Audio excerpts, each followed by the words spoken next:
What's going on, guys? You are on the sidelines with the Sideline guys. I'm Derrick.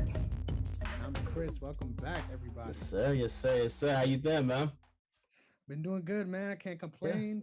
It's been Yeah. a roller coaster week. It's been a Yeah. crazy week, but Yeah.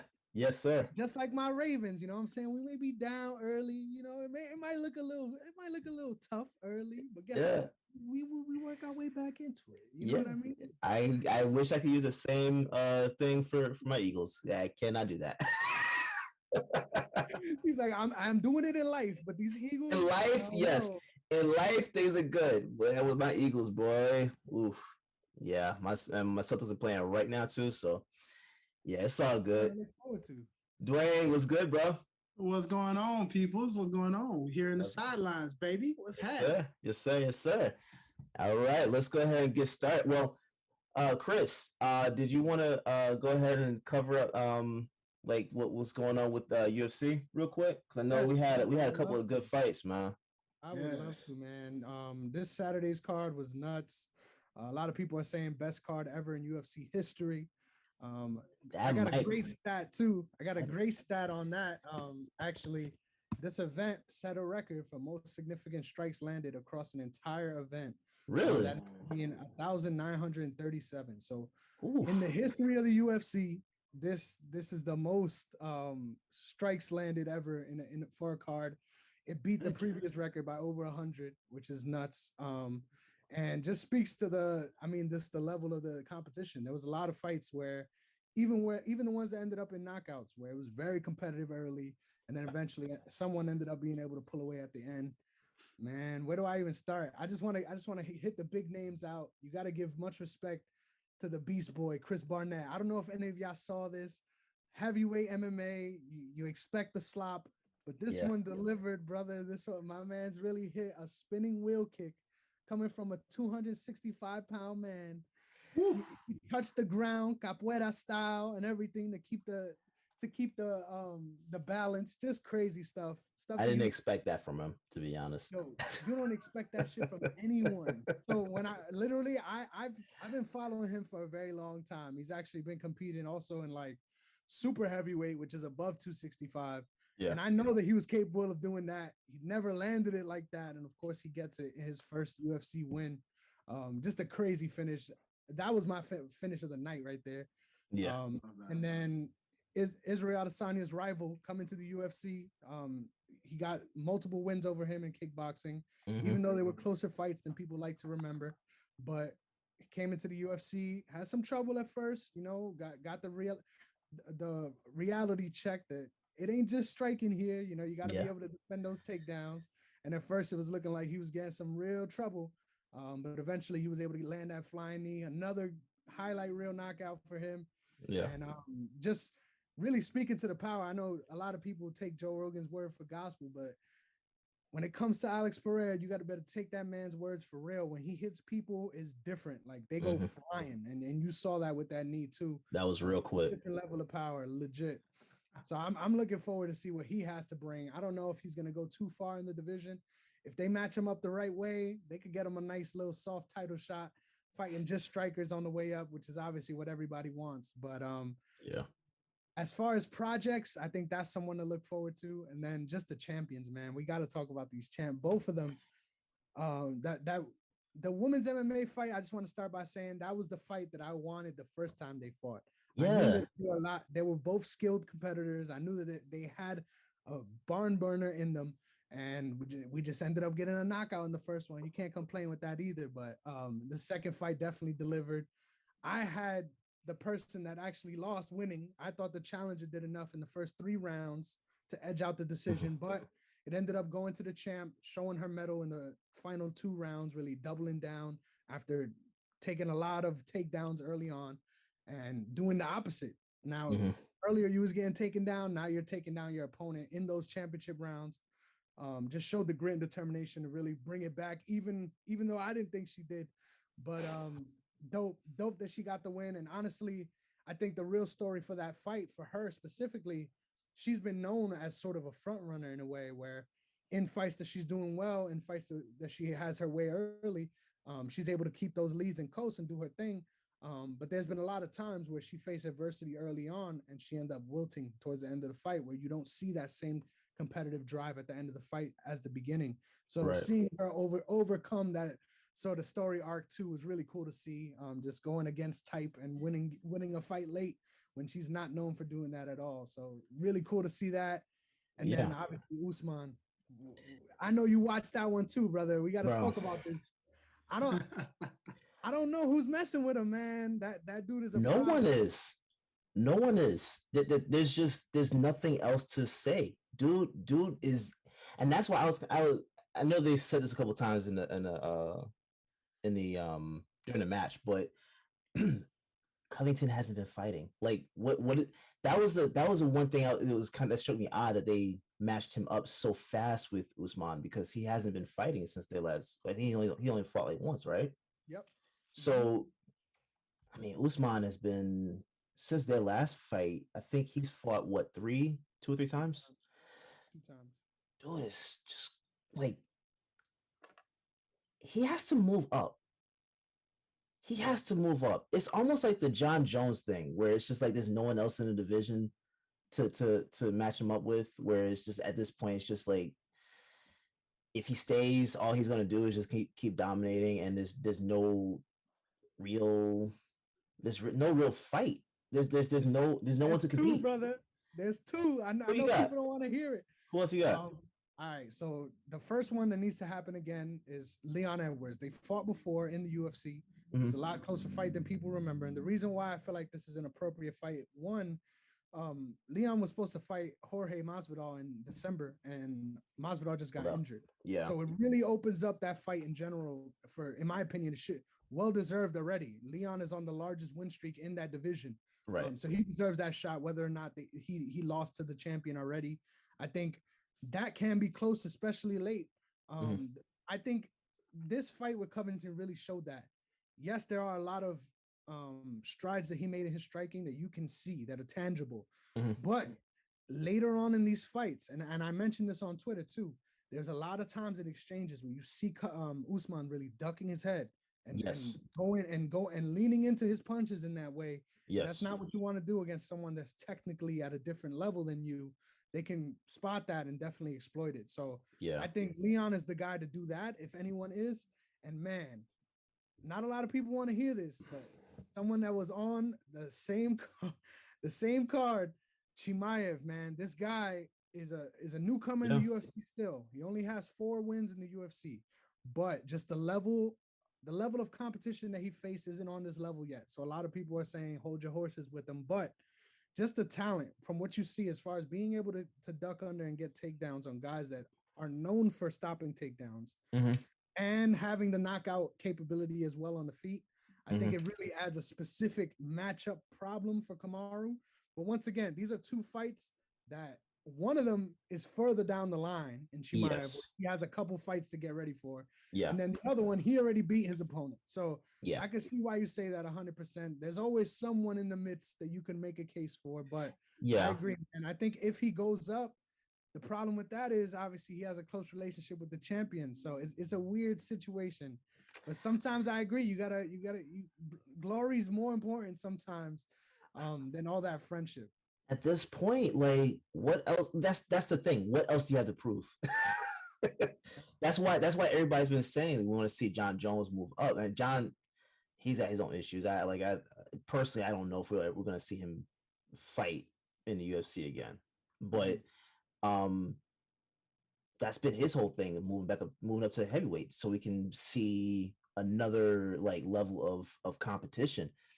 Exactly. Usman has pretty much dominated these matches, like, and he's getting better. He's improving every match. That's why, like, even with against Covington this last weekend, yeah, I saw those things too. Like he was ducking a lot and opening himself up for unnecessary punishment. But I think that's going to be something that he works on even more. That's the thing. I don't know how you stop him. Short of the dude retiring, there's no one. I think he's going to eclipse Silva's record.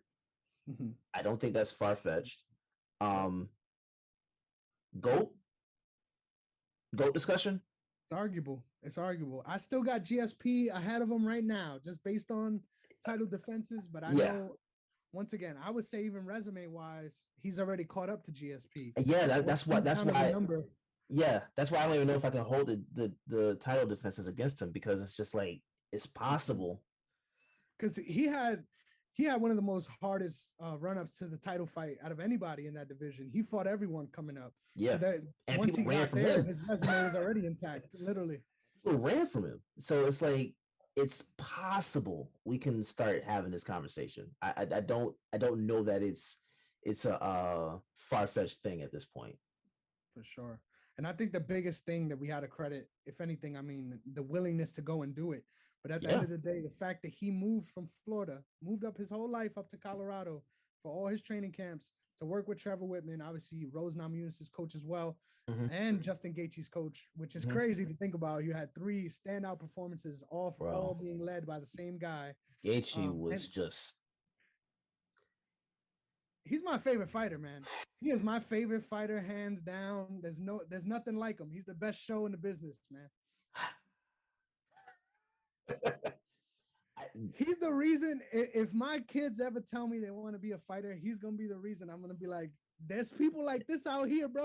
You don't want to do this. No. I love this shit on another level. Yeah. Either be that person or don't join at all. Exactly. If you're not that guy, you're face that guy, and you're gonna get hurt. Yeah. Overall, that was an amazing card. I loved it. I didn't think about it, but yeah, I guess you could say that was one of the best. That was one of the best cards, top to bottom. That was really good, really good. I mean, dude, the fight right after Gaethje Chandler. Oh yeah, was, in my opinion, a fight of the night contender on any card. Yeah, just because it happened after that one, it's almost like the crowd didn't know what was going on. Like, oh, we need some time to relax here, bro. We can't be freaking out back to back like that. That crowd was quiet. Literally, for one of the better fights in the night, in my opinion. Just a great card. And the best part about these nights, in my opinion, where they really showcase the divisions, is you come away from it with so much more to talk about. What's next for this guy? What's next for this girl? You know, there's so many more future matchups to look forward to, and a lot of stuff that we thought we knew that we don't. We don't. And I agree with you. I think I had Rose behind going in the 5th. I had that 3-1 too.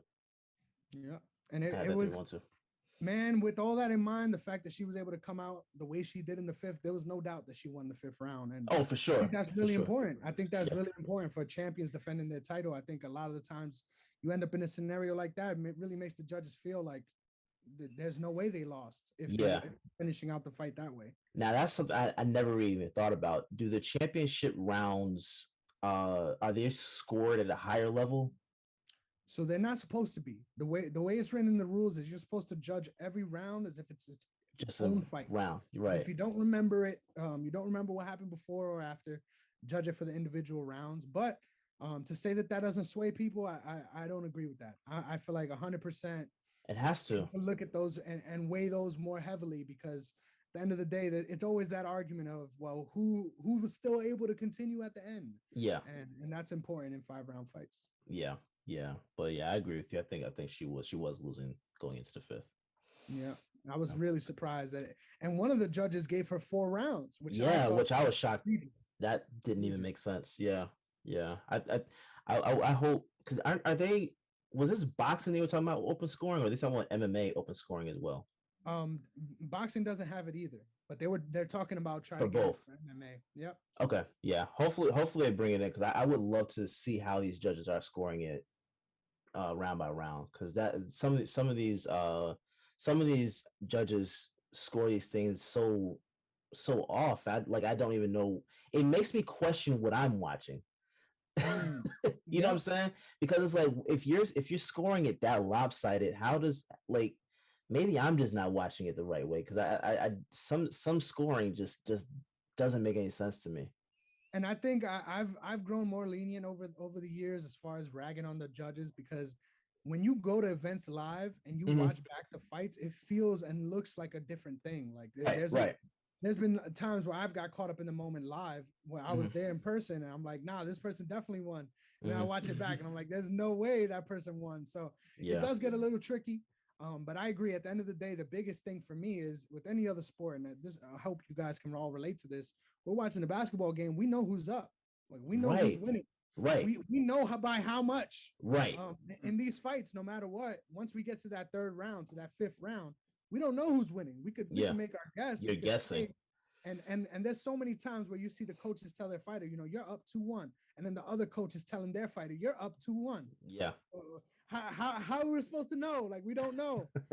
So a lot of people are trying to argue that when it comes down to the open scoring, they don't want it because it'll help some fighters that are up coast. I disagree.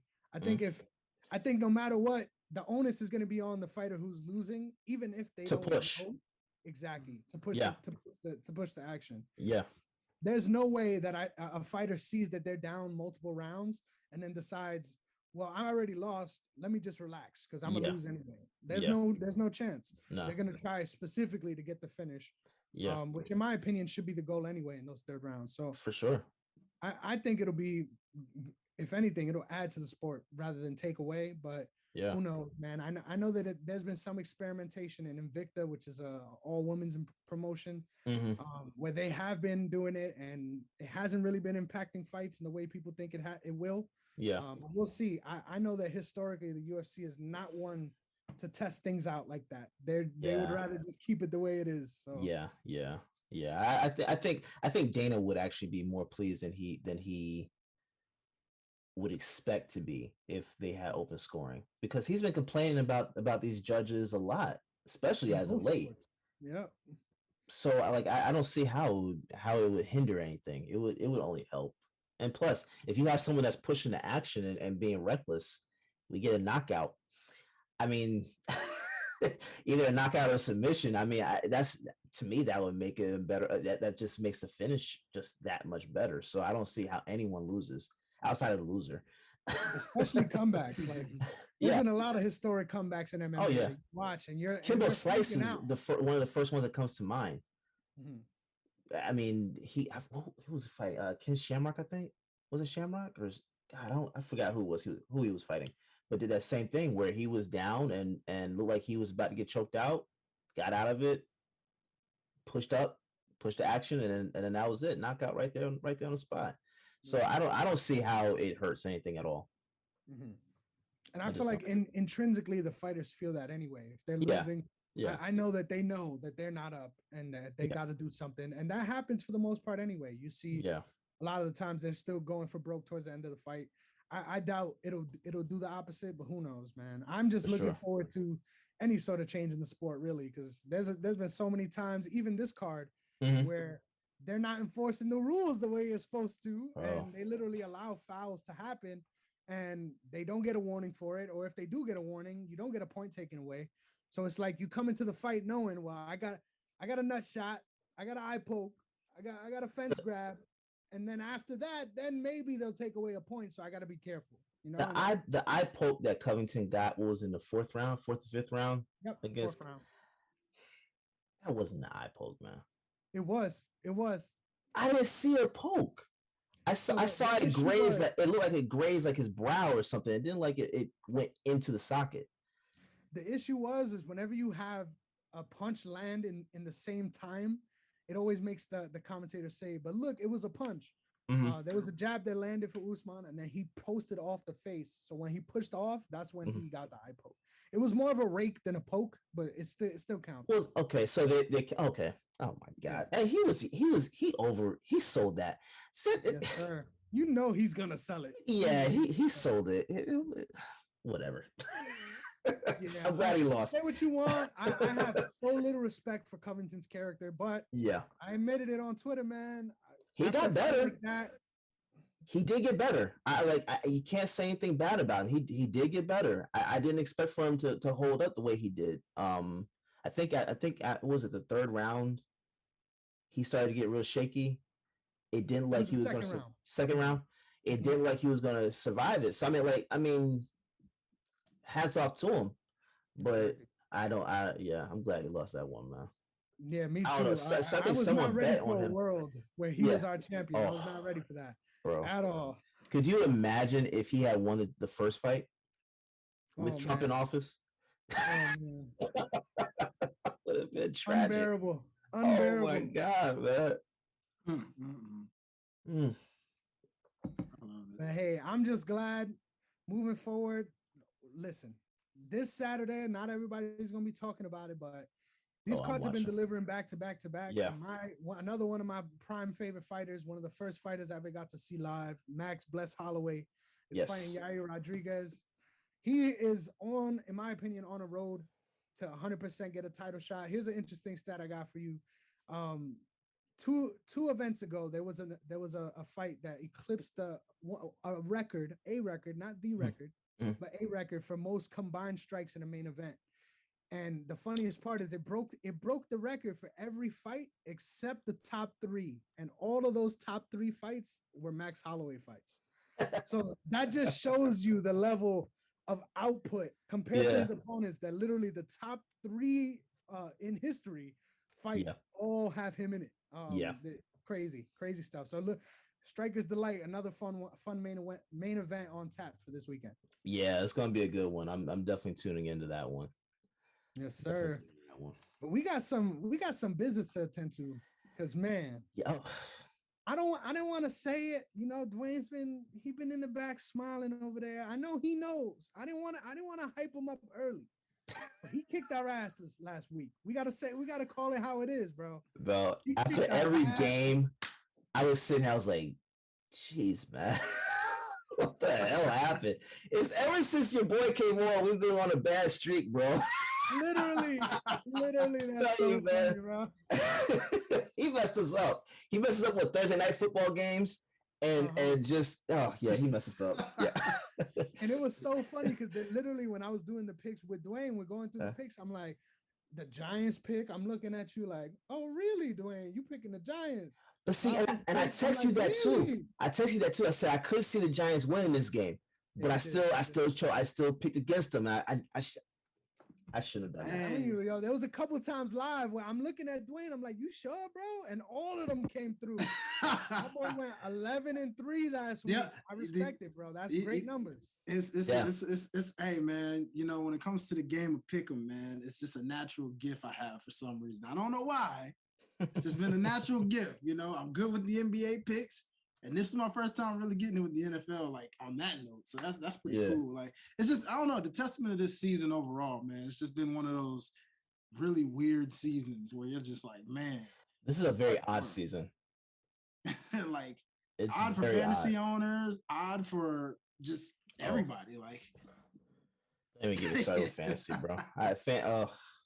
Hey, it's okay. You and me are number 1 and 2 in another league. So in another league. Yeah, I'm top 2 dogs. But bro, I'm suffering, man. I'm 3 and 6, I think.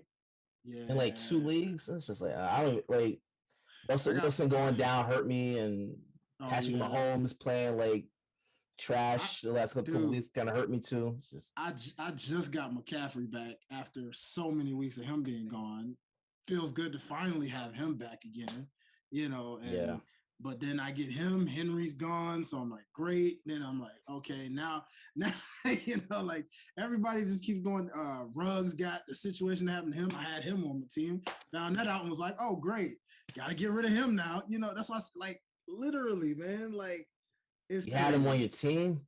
I did. I had him on. He wasn't starting, but he was on my team. Okay. He was on all right. Well. Teams. Okay. At least he wasn't a starter. You were struggling, bro. I'm about to say he wasn't starting. He just this will be his last year of fantasy football. literally. Yeah. Oh my gosh. Yeah, he's done. Yeah. Man. But yeah, what did we score? I was gonna say respect where it's due. Dwayne got the 11-3. I went 8-6, so I'm closing in on this gap, and Derrick went 6-8. So I knew I was sub 500. It's the first time either of us have actually been under 500. So I knew I was sub. But you know what? You know why I went sub 500?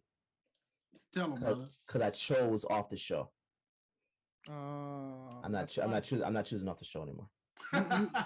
You bringing the juju back. Yeah. Yeah. I love it. I just brother. gotta say, man, the Atlanta buzz is real. I doubted it. I told you. I said there's a buzz in the city, but bro. I don't know. I told him, man. I told him this. Hey, look, man. Side of it being a division game, Atlanta's buzzing. Atlanta's on something right now. They own something, dog. I don't know what it is. Like I said, hey, I told Chris, I said, look, for Atlanta fans, for the Falcons, it's like this. They don't expect y'all to win no Super Bowl, but they want you to beat the Saints. If anything, you're gonna that is their Super Bowl. That's their Super Bowl. That is a Super Bowl. Yeah. You know what I'm saying? Yeah. Like beat the Saints, and they are satisfied with you at least till you get relevant again. You know what I'm saying? So like, it's like, hey, so that right there, I had to call that as what it was. Like, okay, they're gonna ride that buzz. They're not gonna let the Braves just take the city like that and be like, oh, okay, we got the Saints. We're just gonna run over and lose them in their dome. No. Yeah. I chose against Atlanta in this one, didn't I? Yep. He did. So did I.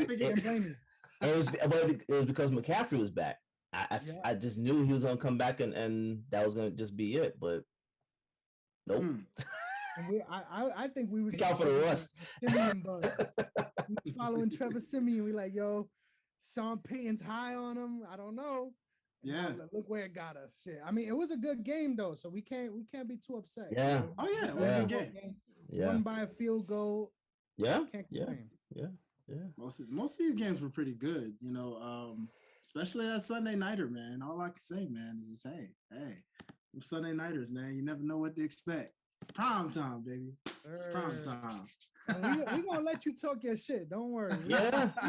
we gonna give you that time on this Monday night game when we get. Might as well. It's all love. It's all love, people. It's all love. So much should be proud of that team. Hey, I feel you, bro. I mean, everyone but you. Like, let's be real. Everyone Derrick, but you is my heart went to you when I saw it. You saw why I predicted the Eagles over, right? As the game was going, it didn't seem far-fetched.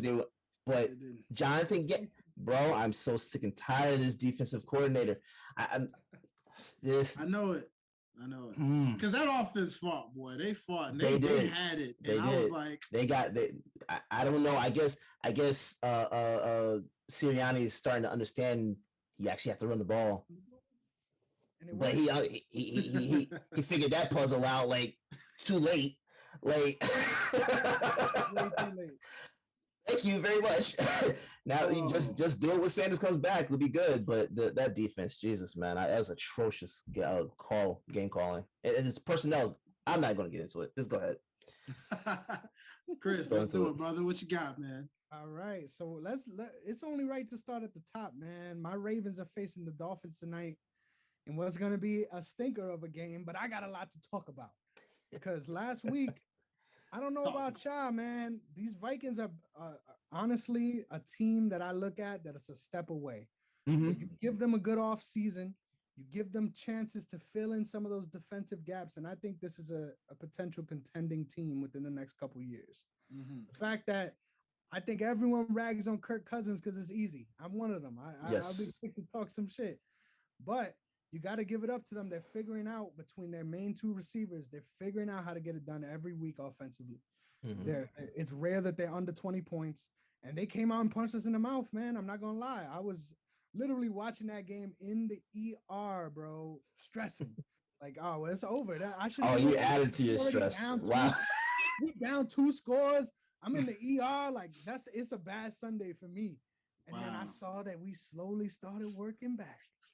Slowly but surely. And before I knew it, man, I mean, Lamar is just that dude. I'm not concerned at all. I will admit it peeves me a little bit that I can't count on this team early, where there's going to be some games where it gets away from us early, and there's going to be games eventually where that bites us in the butt. Yeah. But right now, just being able to see that this is the second time this season in games that, maybe we shouldn't have had problems in. Maybe you could argue that. Mm-hmm. But there's going to be games where you don't show up. And the fact that we didn't show up and still found a way to win, I think that really shows the mettle of this team but only bodes well for the rest of the season. Well, so I actually thought Minnesota was one of those teams for a while that could contend. That's why it kind of like it was starting to weird me out that they were ending their seasons the way they were. But I agree. I mean, they're a team that could actually, if they fill those gaps in, they might be right there. So I agree. But I mean, Baltimore. I mean, even with all those injuries y'all got, I don't know what the hell to say. We talked about the beginning of the season. You saw you were hurt, bro. Yes, sir. And I'm the first one to admit it. You know, you were feeling that pain I was feeling last year. Yeah, yeah. And I just felt like no matter what we got this season, it was a plus because I thought this season was just going to be a wash, just based on how many injuries we had. And the fact that, like I said, we're just a resilient team that will not look at the score and quit on themselves. That means a lot, regardless of what anybody wants to say. Oh, y'all should be throwing the ball better. Y'all should be doing better early. Say what you want. The fact that we've been facing all this stuff and we still not quitting. We're still not lying down in games that we're down multiple scores. It just means a lot to me come playoff time because even when we're up, I think we have that same mentality. Where we got to put people away. So looking forward to seeing how that translates into this absolute destruction of the Dolphins this week. Please tell me that nobody's picking the Dolphins here because I will be upset. I will personally be upset. I am. I got to stick with Brian Flores. Black man. Well, yeah. I see what you did there, brother. I'm going to say now, I'll go with the Ravens, bro. You know good damn well. I'm not choosing the Dolphins, but... Oh my God. Look, you know what?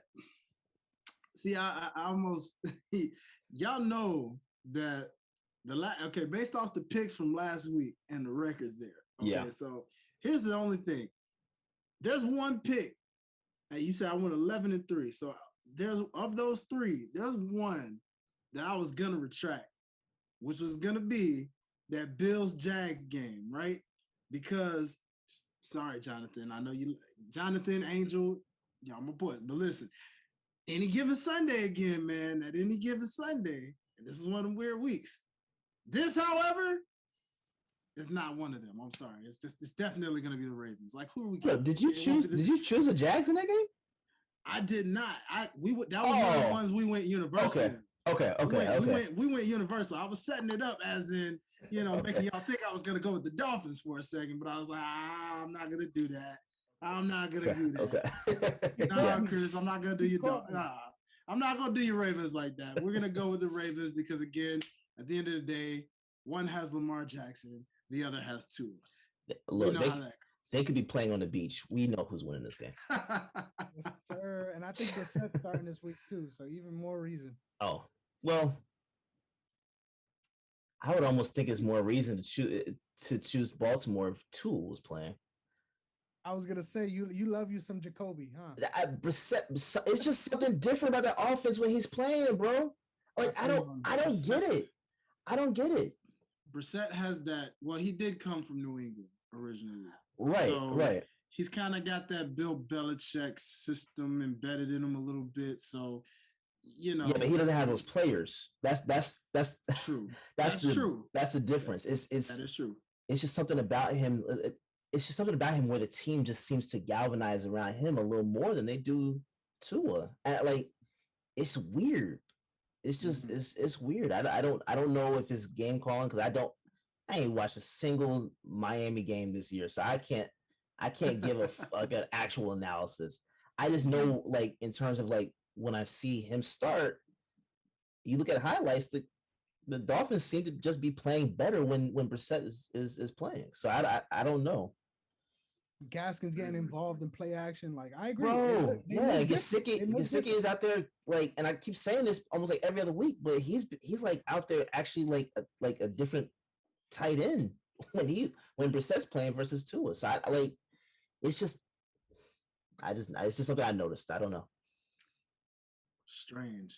Yeah. Strange. Yeah. So I think you guys might have a little fight on your hands. I would say what do you do if you're the Dolphins here? You're already at that point where you're the top 3 picks for next season's draft. You're already Right. at that spot. Right. I think they haven't gotten the answer yet at that position, and I think They that haven't.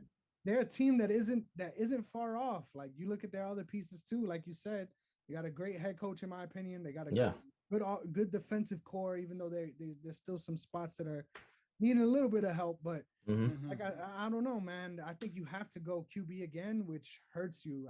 I think if you're going so QB weird that often, that high, like it's just at some point you look back at those drafts and you're like, oh, we could have had this standout receiver, we could have had this standout running back, and then over time it just really adds up.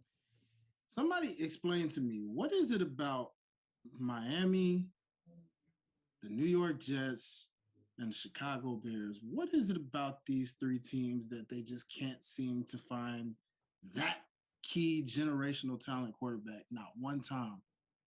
They're poorly ran. That's what they all have in common.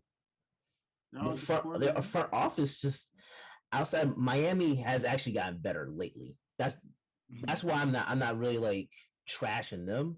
But if you want to talk about like just like for like the last 10 years or so, that's been the common denominator. It's just the front office just can't seem to get it on track. And the Jets are being run by the media. So they're being run by the media. Yeah. Because no, I throw Miami in there because I agree with you, Derrick. They have gotten a lot tremendously better front office wise. It's just I don't think they've had a name-worthy quarterback since Dan Marino. Yep. Which is crazy. Unless you want to go with my guy Tannehill, but again, his career was supposedly His career you can't go with Tannehill. I mean, I don't know because everybody was laughing. Everybody was laughing at Tennessee when you guys got him. Exactly. Like, so we can't. He's resurrected because of us, though. Tennessee, but not Miami. Like no. He didn't have a job in Miami. If I remember this correctly, right? He was starting in Miami, but it was starting. I think it was him and I think it was him and Pennington or somebody that were like back and forth. You remember his backup? Jesus, man, I don't. I remember Chad Pennington. I used to rock with Chad Pennington a little bit. I used to be like, look at little Chad Penny. Little Penny doing his thing. Little Chad Pennington. I like little Chad Pennington because sometimes he gave it to Tom Brady. No lie. Sometimes he literally took it to Tom Brady. I'm like, okay, little Chad Pennington, I see you. I literally don't even know who that is, man. Hey, Freddie, you still in the live, man? Hey, Freddie can tell me about old Chad Pennington. What's up, man? What's good? Yeah, that's so funny. Y'all are funny, man. I love it. All right, Shout out to the guys. I just want to say, man, I think this is another team, although I think they're a very well-run team. Look at I'm young segue over here. I'm just too smooth with it. This team right here, I think they fit in that same category of teams that they're looking for that star QB now. You got the Saints versus the Titans, man. What the hell is going on with the Saints QB room? And I'm going to just throw this lob. Please, Dwayne, tell them, because they haven't been listening. I need you to tell them.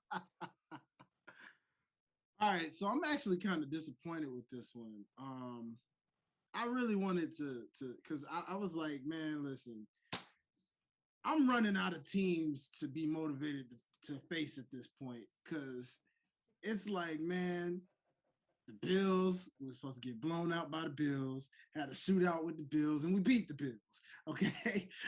The Chiefs, it's Patrick Mahomes. Oh, he's going to torch the defense up. Oh, we're going to lose. Oh, this is that. Destroy them, manhandle them, throw them to the ground. And then all of a sudden, here come the Colts, division rivals, who I even kind of was like, well, we do have some trouble in Indiana. Maybe they'll pull it off because, the Eagle formerly known as Wentz over there, I understand, Derrick. That's your boy. That's your don't do that to him. You got to root for him. I get it. I get it. But you know what? We play the Colts, and thanks to your boy Wentz, we win that one too. Thanks to him giving us the ball. Yeah. He was a Titan for a brief second. Yeah, so I was like, okay, cool. We win that one too. Division rivals, swept the Colts. Goodbye. See you later. See you next year. Then all of a sudden, here come those Los Angeles Rams. And I said to myself, okay, I guess we got to beat them too. Because that's a team. Everybody was like, oh, this is a Super Bowl ready team. They've got all stacked, all the receivers, all the defenders, all of this. And I was like, okay, this will be a task. Even I kind of was like, They still are a Super Bowl team. I don't want to.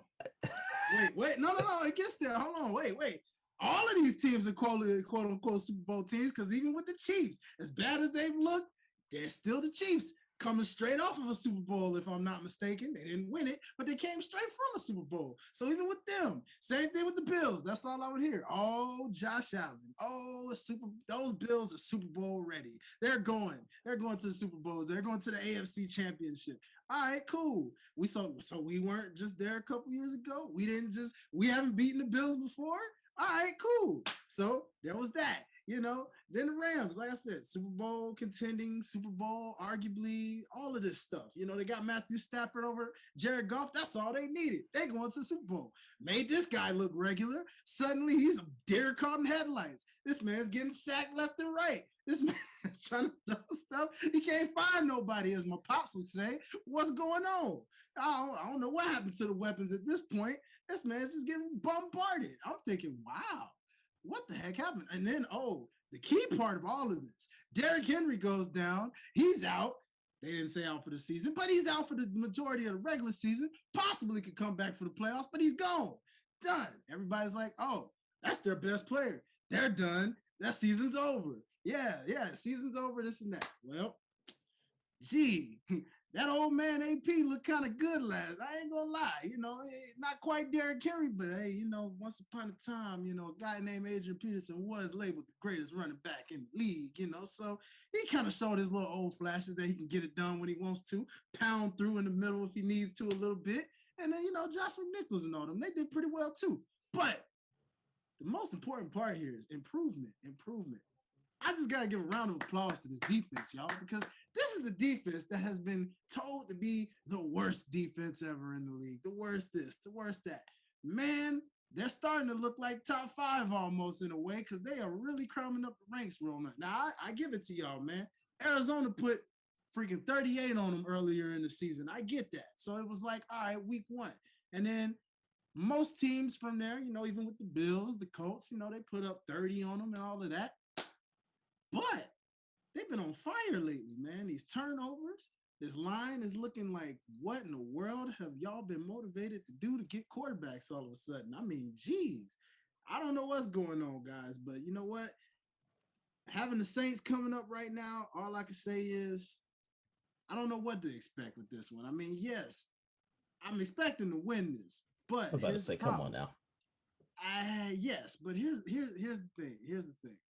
You see, Kamara's still there, so I know what Kamara can possibly do. Now, the defense has to do everything they did to the Rams to shut down Kamara, who's kind of McCaffrey-like. He can do a little bit of everything. So you have to focus on him because he's the only thing I feel that can win this game for them right now. And Simeon's nice, but I don't know what receivers they really have, especially with Michael Thomas not coming back anytime soon at all, I believe, for the rest of the season. For the season, yeah. Yeah, so without a guy like him, they probably do have a few guys that may torch a corner or two, I'm sure, but can you really trust Trevor Siemian to just be anything remotely close to Jameis or Matthew Stafford or Patrick Mahomes or Josh Allen or any of the quarterbacks we played so far? No. You saw that Falcons game. I think he looks better than Jameis did, and I know that is true. Jameis, don't get me wrong. Jameis is this guy. Hey man, still had opportunity to climb up. He had that opportunity. He had it, and it was there, man. The knee injury is just it is what it is. So. I remember seeing that injury, and I knew the moment I saw it, I was like, that's it. That's definitely ACL. I was like, that's an ACL injury for sure. And but you think Simeon is the answer there for the rest of the season, though? I don't know about rest of. He'll probably get him through. He'll probably get him through for this season, but they're not gonna. I doubt they're gonna like be like you're our guy going into next year. You know? Oh no, not at all, not at all. I can see them. I think the Saints are gonna. One thing I know, Mike Vrabel is a very tricky guy. He likes to do trick plays a lot, and I can tell this is gonna be one of those games. It's gonna be trick plays on both sides, because he knows that he doesn't have that quarterback guy, and yet also they know we don't have our big time running back. So I feel like a lot of wildcats here are gonna get thrown into the mix somehow on both ends. I can see some wildcat plays coming through here. I think this is gonna be between the coaches on who can outwit the other. Can Sean Payton outdo Mike Vrabel? Can Mike Vrabel out trick Sean Payton? I think that's what that game gonna come down to. And honestly, Mike Vrabel been showing that he's a real disrespected coach right about now. That guy's really been showing people something as of late, coming from that Patriot tree like that. And I think he's gonna just get it just by the notch, just a little bit, man. I think and then AP got a little motivation too, because I believe he was a Saint at one point in time. So who knows? You may see AP kind of return to glory a little bit or something. You never know. You just never know. The Titans are winning this game. I mean, I'm not choosing the Saints in this one, but hey man. I mean, that's well, I'm only saying because I think Tennessee is a more complete team going into the matchup. That's pretty much it. Like, I can see that. Yeah, you have an injury, but a couple injuries, but it's not like you can't still make it through. So I think y'all will be good. I just like you were saying though, Chris. Like the answer to the QB room, like, well, we're going into week 10, right? So you're not going to go get Cam Newton at this point. I don't think any team is going to go get him at this point. It's just I don't see why not. It's weird. I don't see it, but it would make sense to just put him in New Orleans. Like it would make sense. But if Simeon is the guy they're going to go ahead and just move forward with, because I mean Taysom Hill ain't the guy. I still don't know why that's being talked about, but Great White Hope, man. I know, but he's there. I'm trying not to say that. That's their Tim Tebow, man. Yeah. Thank you for saying that, Chris. But I do believe that it would make sense to just go get Cam Newton at this point. I mean, what do you have to lose? What do you have to lose? It would make sense, but I don't think anybody's gonna get him. If they haven't gotten him at this point, it ain't happening. Yeah, it's weird to think about. Yeah. And I'm not gonna lie, man. And Carolina could get him too. Yeah, it's ironic. He should be back in Carolina at this point. Sorry, Chris. No, I was gonna say Sam Darnold about to lead the league in rushing touchdowns because he can't get nothing going throwing. I mean, they get to that end zone and you see him scrambling like he's putting his head down quick. He's. I don't know what happened. Game, though, I'm looking at both these teams, and this is my problem here. Now, I want you to convince me otherwise. Whenever I look at this Titans team, I got all the reasons why to support them. I even was jacking the defense last week. I'm like, hey, Kevin Byard's doing his thing, and what he did, he got himself another pick. I'm saying, look at the offensive line. They're getting some sacks, and that was showing through too. Mm-hmm. So all I got to say, man, is yes, I got the pieces, and they coming together right now. But why do I feel like this team plays down to the level of competition? I think especially in some of those early games this season, there were a lot of games where they should have been blowing their opponent out, and they're not. And it's a close game down the stretch. Do you think it's really a mental hurdle in that way? And they really come to play when they got opposition? Or do you think it's just the flow of the week? I don't know. This was my thought, and this is why I say we win, but not completely confident as I would, because of the fact that with the Saints, if it was the Saints with Jameis, I would have said this. I'd have been like, yeah, we'll beat them. See, my mind is going toward the Patriots because he's black to me. No, it's not a black white thing. No, I was saying honestly because I know James has been playing motivated. You know, James has been playing. James is trying to get that money, man. He's trying to get, he's trying to get somebody to sign him big. So I was hoping, I was assuming when I saw the schedule and what we had left, I look ahead and I said, okay. Like I was saying, we mostly got divisional matches. The only true key teams we got left. This was one of them to me. The Patriots were another. And I guess you could say the Steelers, Chris can probably argue with me on that one, depending on what he wants to say. I know that the Steelers and Titans have a nice little rivalry kind of thing going on sometimes. So to me, that's a big deal because anytime we play Steelers, it's always interesting. But there's that. And then maybe the 49ers, if you want to classify that as a big team to play. Maybe. I know they haven't really looked like the 49ers everybody expected them to look. So it just kind of depends. So with that, see? So again, that being said, I feel it is a motivational factor because of the fact that when you're up against Patrick Mahomes, when you're up against Josh Allen, when you're up against Matthew Stafford and these Rams, and even the Colts, who is your rival that everybody, because no one's looking at the Jags or the Texans as your potential threat to take the division. It's the Colts, if anything, because for whatever reason, people always love picking the Colts in that division. So it's like, okay, well, you beat the Colts twice, they're done. That's done for the season. But it's like, okay, division-wise, you got that now.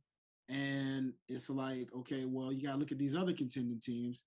And I don't know. I think they just look at some of those lower rated teams. Like, I feel like they know to take them serious, but sometimes it's just a matter of they looking for that next fire to get lit under them a little bit, like with somebody that's, because y'all know how the media is, man. They're quick to say, oh, this and that. And I feel like some people still kind of disrespecting them a little bit because now I'm hearing talk about the Patriots suddenly being the team to win the AFC and this and that. And I'm like, well, we sitting number one. You must be watching First Take. I'm hearing it everywhere, brother. It's not first. It ain't First Take. It's everywhere. I'm hearing it. I listen to everything, man, and it's everywhere. I'm hearing Patriots this, Patriots that. And I'm like, okay, well, let's see what happens when we play the Patriots then. We mess around and we beat a Bill Belichick-led Patriots team. I don't want to hear anything else at this point. I'd be like, the only team I think we haven't played would be Chris's Ravens. And, but we know how that battle usually goes. That's always a fun one anyway. So, we'll see the Ravens when we see the Ravens if the stars align come again. Playoff time. Yeah. If the stars align, playoff time, we'll see the Ravens and we'll face that when that come around. But I missed the playoffs. You're not too far removed, man. That's the thing. I know we can actually still, and I don't want to. No. That's not what I meant at all. I meant you guys have been there recently. Y'all not recent enough. Not recent enough. Nah. Hey, I'm with you, Derrick. I don't like Listen, that. Every time I see the Eagles play, I'm like, I'm feeling it, brother. There's a part of me that loves the Eagles too. I get it. Yeah. I get it. So, but no, I mean, Chris, you're right, man. At the end of the day, I'm hoping this is a case where the fire they've been on, because you could argue and say they're the hottest team in the league right now with the way they've been just going through week after week. The win streak now, I think, is at like 4 or 5 straight or something like that. So it's kind of crazy, but I always feel like there's probably gonna be that one team that just slows the streak down. They regroup and then they kind of pick it back up because I'm expecting at least maybe 1 or 2 more losses based off the rest of their schedule. And I just don't know who to say those losses are coming from. I don't know if it's the 49ers, the Patriots, the Saints, or division even, just because divisional ones can sneak up on you. But it's just... I think to Chris's point, though, playing down to your opponent is an issue. Because you lost to the Jets, right? A loss is a loss. I won't go there. I can get technical. I know. It was a little technical. It was. I know. But again, like playing down to your opponent, like when you're supposed to be the better team, is still an issue. You know what I'm saying? Like, so I think if I don't know I don't know the rest of y'all's schedule this year, but if you have any of those teams like that are in front of you, to me that'll be the test. Because like you said, you've beaten the Chiefs, the Bills, and all those guys. We know what you can do when it's a bigger team. It's what are you able to do when you're supposed to be the better team, right? And in those moments, do you win those games? You know what I'm saying? Like, so I think that'll probably be the only thing you guys have to really worry about, because you don't want to go to the playoffs with doing that. No, it makes sense. I mean, because at the end of the day, I'll tell you, Derrick, you said you don't know the rest schedule. Allow me to. This is why I say what I predict on at least 1 to 2 losses coming out of what's left on the schedule. Literally, Saints, Texans, Patriots, Jaguars, Steelers, 49ers, Dolphins, Texans. So Texans will be the game that I'm looking at.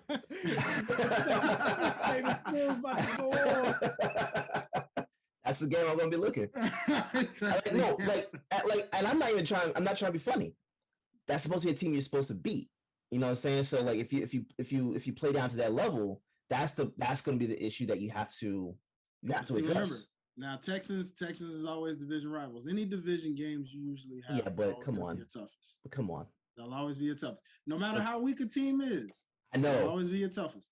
I know. You see that with the Giants. And the Redskins. It's only right. See? They're not as weak as the Texans. That's what I'm saying. Not as weak. Fair enough. So, fair enough. I love it. Yeah. I'm telling you, who knows? We're gonna see Deshaun Watson whispering there on the sidelines. Davis Mills here. Next thing you know, I don't know. Things might get a little touchy. And I'm gonna leave it at that. We're gonna move on to the next game. I don't know if that went over your head, but we're gonna leave it at that. Next up, we got Bills at Jets in the Meadowlands, trying to bounce back from that field goal loss to the Jaguars that I frankly still do not understand. Even Urban Meyer Shorty in the club don't know what went on with that one. I think hands down, bro. Hands down, this is gonna be a 30-point blowout. Like, I think the Bills are gonna come out trying to prove something this week. I hope. But I'm gonna tell you right now, the Jets, as funny as it might sound, they look better when Mike White is playing. They do. It's that fucking sash, bro. It's that Karate Kid sash. I'll put it like this: we all chose the Bills last week, right, against the Jaguars. We had no reason not to. No reason not to. They had no reason to not show up either. Mm-hmm. That's true. So I'm gonna choose them. But I'm telling you right now, bro, if they lose to the Jets, Jonathan, you got some explaining to do, bro. Angel, I need to hear from you, man. I need to know what's going on. Jeremy, I need come on, bro. I need. I'm so glad you mentioned Jeremy. Because my boys have been quiet the last week. Yes. They've been quiet the last week. So yeah. No, he's been quiet. Jeremy, I got a receipt for you, brother. I got a lot of receipts for you. So yeah. So let's I don't usually do that. I usually don't do the receipt thing. But the Bills, like, yo, this is not supposed to be happening. This is not supposed to be happening. And if I'm not mistaken, this is not the first time this season this has happened for them losing against a team that they should have beaten. So again, that might be another thing where you have a team that's just playing down to the level of their competition, which should not be happening. And I think they do this every year. Like there's every year where there's a Josh Allen game where we're pointing to trying to figure out, what's going wrong. Does he need more practice? Like there's always a week where he comes up real short and then the whole team is trying to figure out, how do we get him going? And hopefully it doesn't carry over. Because there's been, I remember a stretch last season specifically. I think it was like 3 weeks in a row where they just hit rough patch after rough patch.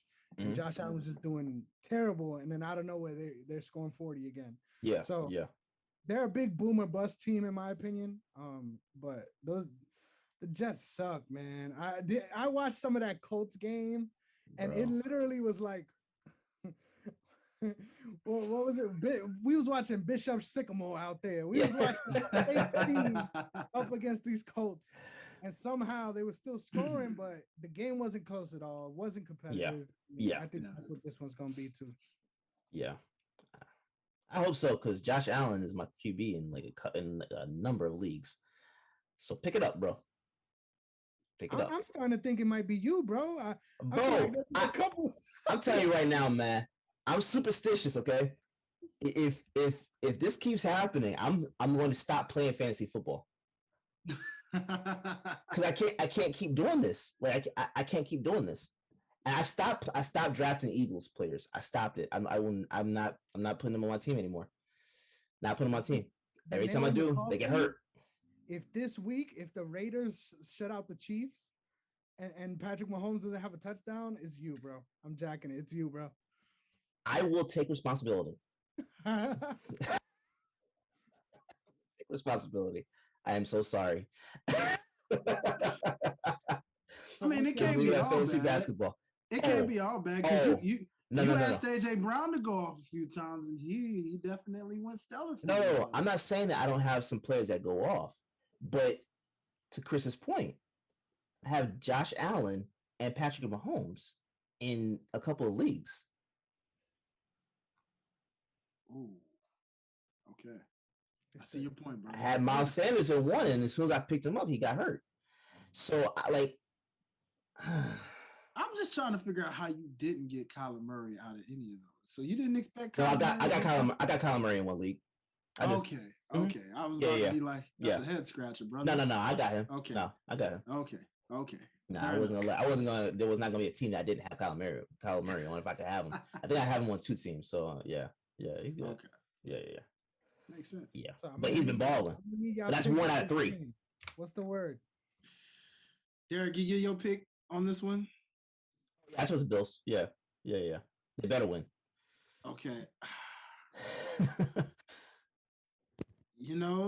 Jonathan, Angel, it's all love. It really is. Dwayne about to do it again. Yeah, actually doing this. Jesus. Putting the juju on him. He about to do it again. Bro, I just looked. They are in New York territory. That makes it worse. I think, man, the little Jets that could just might mess around. When you lose to the Jaguars, it's no worse losing to the Jets at this point. Honestly, I think losing to the Jags are worse than losing to the Jets. I disagree. So at this point. I was about to say losing to us would probably be up there too. I'm telling you, Trevor Lawrence is going to be the best QB in this class. And people are going to be. They just need to build a team. They just need to build a team. That's it. I think they have a good foundation. I really do. And his arm is for real. Like there's at least a couple of plays every game that he shows those flashes for sure. Yeah. This may be true. What's going on? This may be true. But from a record standpoint, they're both not too far off. Not at all. So, but see, that's the thing. We've talked about this before. Records don't necessarily reflect the team. Point exactly. Which is why this is a divisional game. Mm-hmm. They know each other very well. Oh, for sure. If anybody can pull this off, it's definitely the Jets. So, I agree with you on that. I go into divisional games a little differently than most when I choose these picks. It's not just off the fact that this team is worse per se. Yeah. Like, yes, they are. But it could easily be the same type of game it was with the Jags last week, where it's very defensive and you're not scoring a lot of points. Mm-hmm. I agree with that. This could easily turn into the favor where, much like when we lost to the Jets and people were hounding us about it, those Bills could just, you thinking like, okay, they're going to offensively go off. Maybe it does get a little high scoring, like in the 17s type deal, but it comes down like this. Feels like a game that's going to come down to that key field goal, whether it's an overtime field goal or a regular, just in regulation, who got it in last possession, got enough to just kick that field goal for the win. And I feel like the Jets, in this type of game, I just feel like the Jets are about to get it. They're finna have everybody going, dang, they did it again. Those just did it Yeah. again. I like it. If anybody knows a sneaky Jets pick, it's a Titans fan. I'm just saying. I'm just saying. Hey, there you go. There you go. You know, sorry, Jonathan. I mean, again, you know, don't take it lightly, bro. I'm just, hey, that's it. I think this next game, if this is an indication of anything, this is gonna be a bad week, brothers. Got Ravens, Dolphins, Saints, Titans, Bills, Jets, and now the Lions at Steelers. What's going on? What's going on with these matchups? Yeah, I don't know who's in charge. Who made this week? I don't know who's in charge. All I'm saying is the Steelers, I don't want to give them no props because in my opinion, they don't deserve it. They don't deserve it. But they're gonna win this game. They're gonna find a way to they're gonna make Dan Campbell cry again. They're gonna make him feel like they're gonna win, like the Lions got a chance. But they're gonna pull it out at the end, and then we're gonna see the waterworks. We're gonna see everything. I feel bad for this Lions team. I mean, just imagine being on the outside looking in. You let Stafford go for Goff, and now everyone hates Goff. Like there's not a Lions fan that looks at Goff with any sort of promise. I just feel bad for them, man. You know the only person I feel bad for in that organization? Josh McReynolds, because he just got picked up off the waiver wire by them today. That he is the only one I feel bad for. I don't feel bad for anyone else in Detroit. I was surprised they didn't try to get OBJ, to be honest. Yeah. Because they were first, right? The waiver. Yeah. Oh well. No divas over there. Well. See, now I'm curious because there should be like an award here of worst organization ever right now, or at least season by season here, because the Lions are another one I'm trying to figure out how they never seem to get this together. I feel like even though they suck atrociously, like I think they did the right thing here. Oh, they had to. You got to bottom out. Out because Stafford is too good to do what they're doing right now, which is give up the season and say, we'll see you in the first round. And I think they had too much respect for him to want him to actually stay there and go through that process. Which I can respect. Yeah. But at the end of the day, I agree. There's a comedy of errors, and the fact that every week since week 4, the coach has been super impassioned in the media, going off about this. Like, I get it. You don't expect to lose, but we know the organization is expecting y'all to lose. So you don't sell me that same. They're cheering it on. Yeah, we know what's going on. Yeah, they're cheering this on. Well, so you going with the Steelers too, Dwayne? Of course. I mean, there's no way I see the Lions winning this. I mean, it would take a utter collapse of the Steelers for the Lions to win this. And even at that, I don't see the Lions winning. Even if there was a collapse, I don't see the Lions winning this.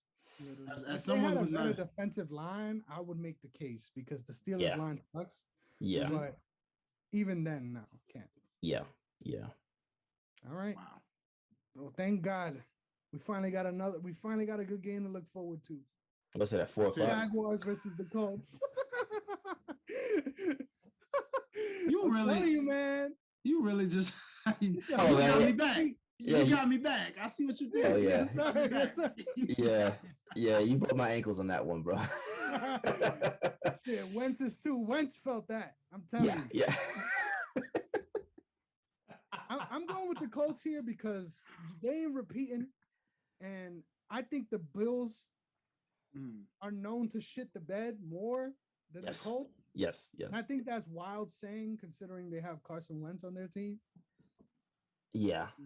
It's still taking me time to not take that personal whenever somebody says something about Wentz. It's going to take some time. He's still He's that bro. That's exactly what it is, man. Like you still like you had that connections, just like you know. You see them over there winning. This is true. Yeah, Colts winning this game, bro. There's no question about it to me. Where are they playing? Are they in Indiana? Yep. Yeah. Yeah, the Colts. Yeah. Sir. All right, Bucks at Washington. I think this is a good Bucks get right game, to be honest. Yes, Eat it. I agree. I think it's gonna be a good game, actually. Oh no, don't do that. I think it's gonna be a good game. You don't Watch this coming off a bye, right? Yeah. I think play this. A good offensive game. A good offensive game. There we go. Yeah, good offensive. We're not gonna see a battle, but it'll be a high score. I think there's sign about the matchup between Heineke and the Bucks, where he wants to go off against that team. Yeah. So I will give you that one. I just feel like I still can't forgive this Washington football team for actually convincing me that their defense was good. Like, I can't believe that. So, I can't believe I was on this show talking so much week 1, and now look where we are. Just no respect for them at all. I'm going with the Bucks here. Yeah, Bucks easy. Yeah. I mean, Bucks. Like, you're not gonna lose to the Saints and not bounce back and just destroy a team like Washington. Exactly. Even if they're in Washington.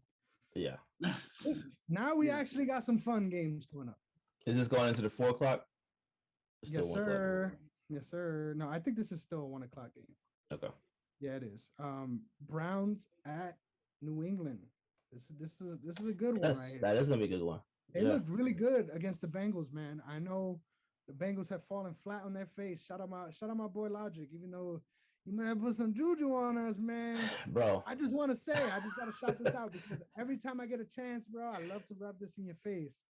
He told me 2 weeks ago, he's looking at the schedule. He's like, we're going to get the division. He's like, look at the next 3 weeks. He was like, you really think we're going to lose to the Jets? You really think we're going to lose to the Bengals at home? I mean, to the Browns at home? And I'm like, God damn, that did not age well, brother. That did not age well. Hey, you see, there's a difference. Let me just say to my brother, look, there's a difference, okay? See, your confidence level and my confidence level, there's a difference. You see, it was like more of an underdog approach. You got to take a humble route to that. You know, you got to let the people talk their cash money trash, let it play out. And then when you win, you know, like, okay, see, that's my squad. I knew we was going to do it. And then you come out and you talk your ish. Don't do it ahead of time, because then what happens is now you jinx the team. They lose, and as my boy Chris said, it didn't age well. So, yeah. Sorry, Bengals. Hope's not lost, but the Browns got the biggest case of addition by subtraction. I was just about to say that. They literally became a better team overnight after losing Like, can we talk about how they actually had a passing game against the Bengals? They actually had a passing game. How? It's weird. It's just like you know how they're clamoring for the Eagles to run the ball. They just decided, hey, let's pass this thing. Let's move it. And they looked phenomenal. Yep. I see. That's the thing. It's hard for me to put all the blame on OBJ, but Jesus, there's a case for it. There's a case for it, man. I mean, you can't say that with the Giants because, I mean, when he left the Giants, the Giants were still the Giants. But put like this, whoever he signs with, if he signs there and this kind of thing starts to happen again to that team, yeah, it's all on OBJ. Yeah, it doesn't look good for OBJ currently. We know talent-wise what type of receiver he is. But we're gonna see. It's gonna, as Derrick mentioned, that's a key factor. Now it's important who signs him and what he does to and with that team. Because if not, he's officially arguably a cancer to a team at this point. Yeah, Green Bay offered him a minimum today. And he better take it because I don't think he's getting much more than that. And what I find weird about it is the talent jumps out. Yeah. Like, it's not a mistake. It's not like he was just the New York hype, which is a real thing. Yes. It wasn't just the New York hype. Like, the talent is there. I just think that the ego is the problem. I think, especially with the Browns, like that's even, I would say even as I feel like him coming kind of did spark the culture change as far as expecting more out of the Browns. Mhm. But at the end of the day, I don't think he ever really matched their persona as a team. Like I feel like they have always been the run it down your mouth and be a blue collar kind of team. Mhm. And I don't know if his swag threw off whatever they had going on, whatever juju they had. I think it just threw it off entirely. I wonder if from this point on, no matter where he goes, how that'll affect that team. Right. What is the storyline always going to be? You know, is it his fault that this team is struggling? And I find that so weird, man. He seems to be a good talent. I don't know what the problem is. Yeah. Hopefully he gets with a good team and we'll see. But yeah, I'm choosing the Browns in this one. Okay.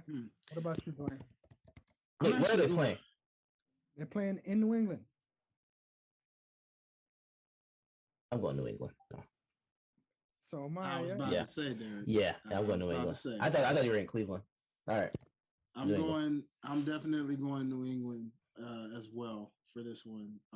The Foxborough is a plus, but also I don't know how much this affects, but I did see where Chubb's on the virus list. Yeah. So Johnson is their only running back. They're already banged up too with Hunt being out. Yeah, so that running game, it's crazy to have Chubb come in, do what he did, only to then be back on the shelf, even though he's vaccinated, as they mentioned, but he's on the virus list. So possibly not having him, most likely not having him this Sunday signifies to me that definitely, even though Dearness Johnson is showing that he's got some burst in him as well, so don't sleep on him. Listen, Belichick and his defense, his mind as a defensive coach, like, trust me, he'll figure out a way to isolate a lot of things, man. And we know how Baker is getting praised after 1 week of looking good. So this is the true test on if they look anything like they did last week, passing wise. And it says a lot about the culture. But if anybody can shut that down, it's Belichick. Literally, I was going to ask, because I feel like this question hits home a little bit for you, Derek. Do you think there's something to a coach facing a team that they used to coach for? Because I feel like what do you think about that situation with the Eagles and facing Andy Reid? Like, I feel like to a certain extent, I don't know. I feel like he might have your number in that way. And maybe Bill Belichick, holding the reins at long ago. Yeah. Maybe I don't think it should, but maybe it's just a storyline that plays out that way. I think it's something. I think it. Look, put it like this. Have you ever broken up with someone? You've moved on. You've met someone else, got better. You upgraded, and then you see your ex, and then all of a sudden, like they're not doing as well or whatever. You feel like you gotta, you have a bigger smile, right? I think that's something along the lines of how this happens, where you see the ex, you see a former team, it's got to flex a little bit, like, and I will say this: you talking about Andy Reid coming to Philly, right? This last game, we could have won that one. Yeah, we gave it to him. And I already talked about why, but he still got the W, right? So, I mean, he wanted that win. The team wants to win for, especially when the team knows, like, you've spent some time with that organization, and maybe you didn't win. You want to win it for them. So, yeah, I mean, I guess there is something to be said about that. I don't know. Like, Bill Belichick is so far removed from Cleveland, his Cleveland days, that I don't know if that will motivate him. Excuse me, in any way, shape, or form. But when you got a new quarterback, and for me, my thing is, like, so much, like you said, so much time has passed. It's hard to say that he would have any sort of handle on how that organization is run today. Yeah. But Who knows? I think maybe after this week, if it plays out a certain way, maybe that's a storyline that needs to be paid attention to a little more. Yeah. I agree. But all right. Next up, Panthers at Arizona.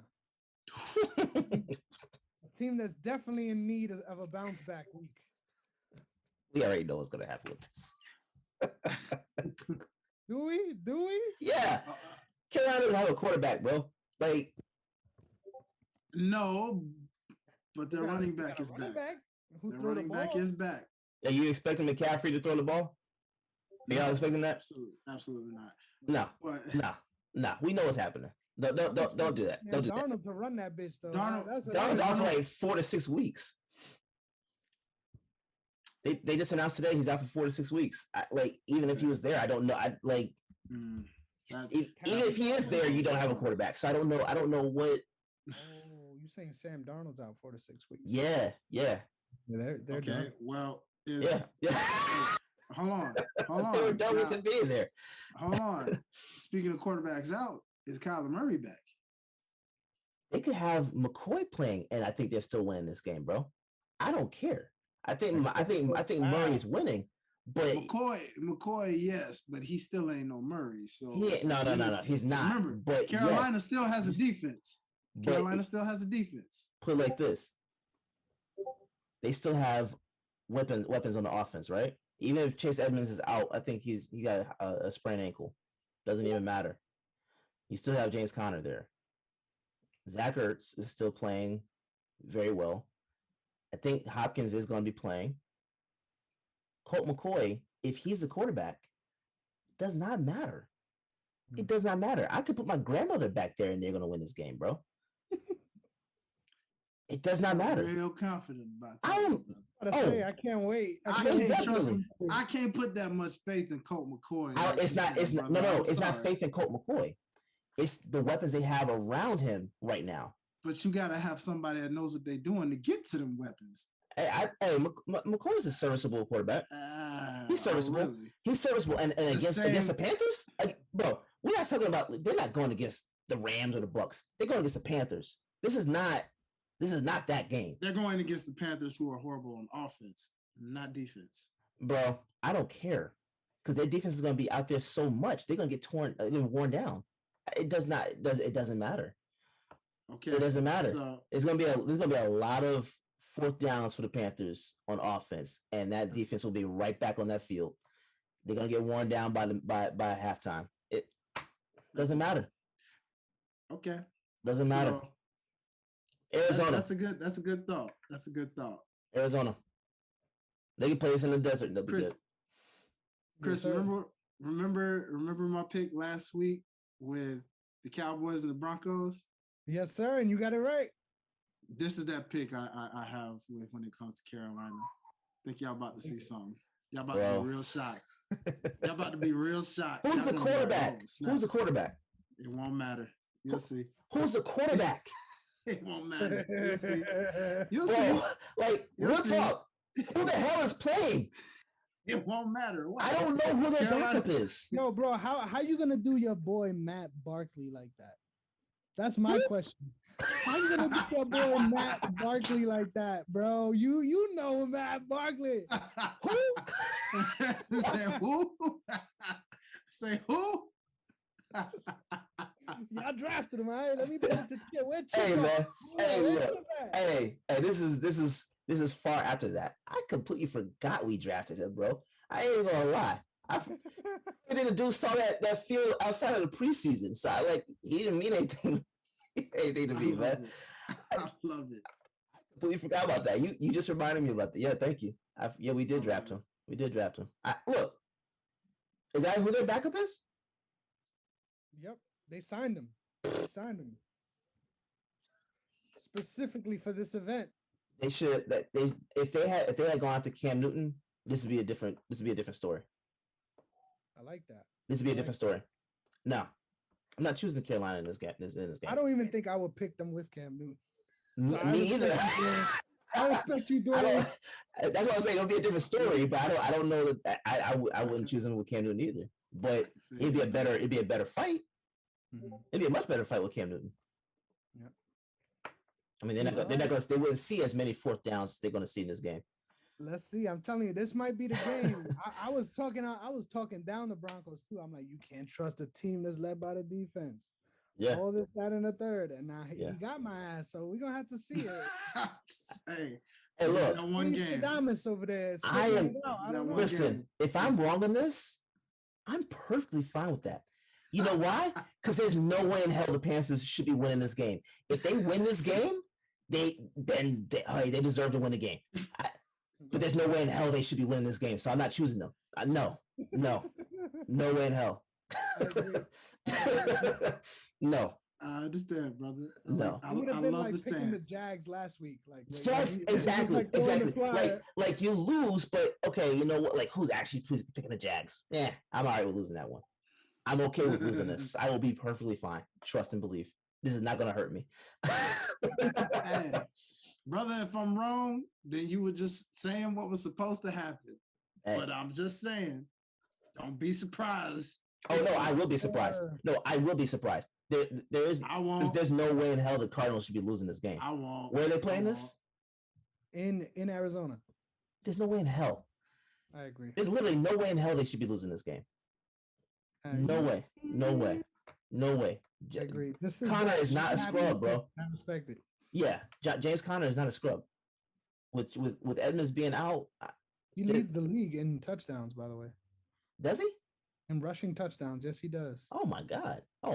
Yeah, they're winning this game. I know Steelers fans is crying right now. Oh yeah, they are. I mean, their tiers are not as heavy because they have Harris, but yeah. You think about it. If you had Harris and Connor, would have been nice. Yeah, it would have been nice. Would have beat, making up for not having a quarterback right now. Yeah. Yeah. But hey. So. OG catch a case. But all right.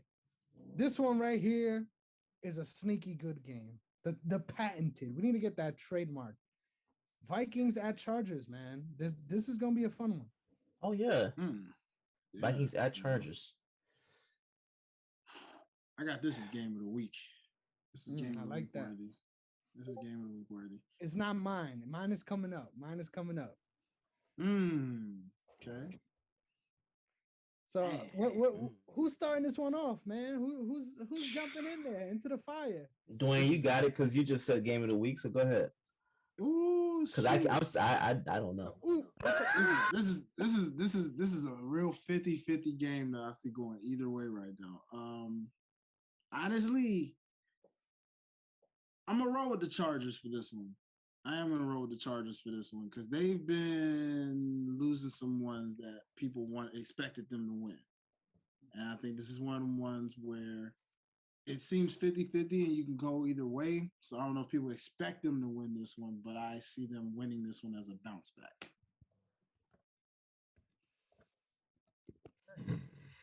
True down to the wire type of game too. Like it's gonna be a real close game. I think it's gonna be a close game, but I also think it's gonna be one of those like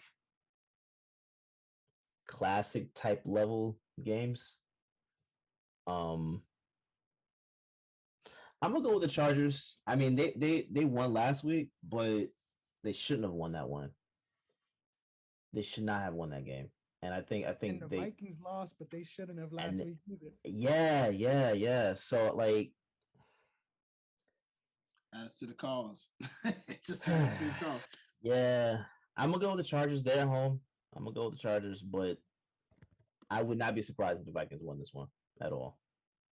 Yes, sir. I think I'm gonna go with the Vikings here, and this is why.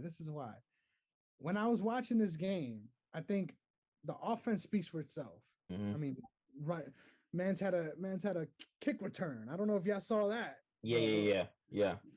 I think hands down, the issue right now for the Chargers has been defensively. Mm-hmm. Early on in the season, there was a lot of talk about Asante Samuel and the things he was doing out there on that island, but it hasn't been looking too good these past couple. It's been quiet. And I think this Vikings team has been putting up points, man. And I think that there really is something to momentum. I think, Chargers got some good momentum coming off of a win in a game like that, but it wasn't the game you expected. Like it wasn't the way in all fairness to your Eagles, it should have been a more of a commanding lead for the Chargers. So I feel agree. like the Vikings are coming with that same energy. They got let down big. They don't get me wrong. They was doing their thing. Like they overperformed and still got let down at the end of the day. So just two different sides of the momentum. And I think you sleep a little better at night coming off that win than you do coming off an L like that. So I feel like they're going to have a bigger fire in their belly to really come in to LA and really do their thing. I think the biggest difference though, if pound for pound, which we was talking about this last week, me and Dwayne, if Austin Eckler does his thing this week, I think this game becomes a complete side to the Chargers. You got to go with the Chargers if Eckler's doing his thing. But I think with the way Dalvin Cook could try to keep that defense on the field, I think they could do some sneaky things here, man. I'm going with the Vikings. Yeah, it's gonna be a good game. Oh, I love it. All right. Now, can we talk about this? Because we aired out Kyrie on this show. And you know where I'm going with this. Bro. I think if there was similar restrictions as far as the city, as far as the venue, which there isn't any of that in the NFL. Let's be real. If that was the storyline, I think this would have blown up the same exact way. Now, with that being said, I do think there is something to the narrative that because it's Aaron Rodgers is being shrugged off. And I don't understand that. Just because you like his was not only outright lying. You out here lying. But you also are out here partying. Halloween parties. Yeah. John Wicking it up, doing your thing. Which that was a good costume though. That was a good excuse to grow the hair out. I will give it to him. Because that hair looks stupid this whole season. Say, nothing's worth that meme. Nothing's worth that meme where he just got popped and he's on the ground looking all crazy. Nothing's worth that. Yeah, his hair has been looking real stupid with his little stupid tiny man bun. Just sitting with that commercial he's in. It just looks stupid, man. But yeah, good excuse. Good excuse. But I think when it comes down to this whole storyline, man, I'm really tired of it. Like, I don't care what your reason is. You should not. First of all, say it with your chest, young man. Like, if you really about it, if you really out here on your holistic shit, tell the truth, man. Like, really, like that's another issue I had with this whole Kyrie situation too. Is like, if you're gonna do it, do it. You know what I'm saying? Don't walk it back. Yeah. To say I'm immunized. What the fuck does that mean, bro? No, and to be completely honest, I actually have more respect for Kyrie after this whole thing started. I agree. Because at least he was upfront about it. He didn't lie about it. He didn't really give us a lot of details after the whole thing came out, right? But he didn't lie about this whole thing. He didn't try and sugarcoat this and make it something else. I agree. Look, whether people like to say it or not, this comes down to okay. Yes, I know there's not a difference. There's a big difference with the sport. The NBA is stricter on these protocols than the NFL is. You have a lot of NFL players that are not vaccinated or immunized, whatever you want to say. And there's reasons why. Sure, and longer season, indoors. There's a lot of factors. A lot of factors, but at the same time, it is what it is. There are guys that are in the NFL that are not vaccinated. Cool, but this is a race thing too. When it comes in terms of the media, the way a lot of people have gone at Kyrie as long as they have, and Jonathan Isaacs and Bradley Beal, as long as they went after all those guys with this. Aaron Rodgers, to me, not only did he lie to everyone about it, the team enabled him with this lie. That's another thing that I don't think a lot of people are really talking about. The Packers joined in on this because this is Aaron Rodgers' last year. We could actually win this. We could how they're thinking about this whole thing. So if you're calling for Aaron to be responsible and accountable for what he's saying and doing, so does this front office. This organization has to be held accountable for what they're doing. And I mean, the fines that Aaron Rodgers received, a slap on the wrist, like that's whatever. Like, I mean, he should, because now a couple of his teammates have COVID. I think Devontae Adams ended up being on the list the same week as Aaron was when he got it. And if I'm not mistaken, I think Lazard was too, right? So I believe Adams had it before him. Adams had it before. So, but here's the thing: you go to this Halloween party, boom, there you go. You know, like it's just one of those things where I don't know. I tweeted this the other day, but and anyone can disagree. I do not care. Okay, the reason why I'm saying that this is also a racial thing, because if Lamar Jackson went out and did this exact same thing, we would be questioning his leadership ability and his maturity, and not us, but the media in general would be questioning his leadership ability and his maturity. Okay. We're not questioning anything like that with Aaron Rodgers, because as the QB, as a face of the franchise, you're the guy that everybody looks to. You're the guy that is leading this team, right? And if Lamar pulled this, bro, wouldn't hit the end of it. Sure. Come on now. But where I find the issue is, I think it's a sport thing. I don't think it's a. It is. Thing. It is a sport thing, and I think this is why. I think, let's be real. Basketball is much more progressive for a reason. They know where their fan base is. Yes. I think the NFL knows where their fan base is too.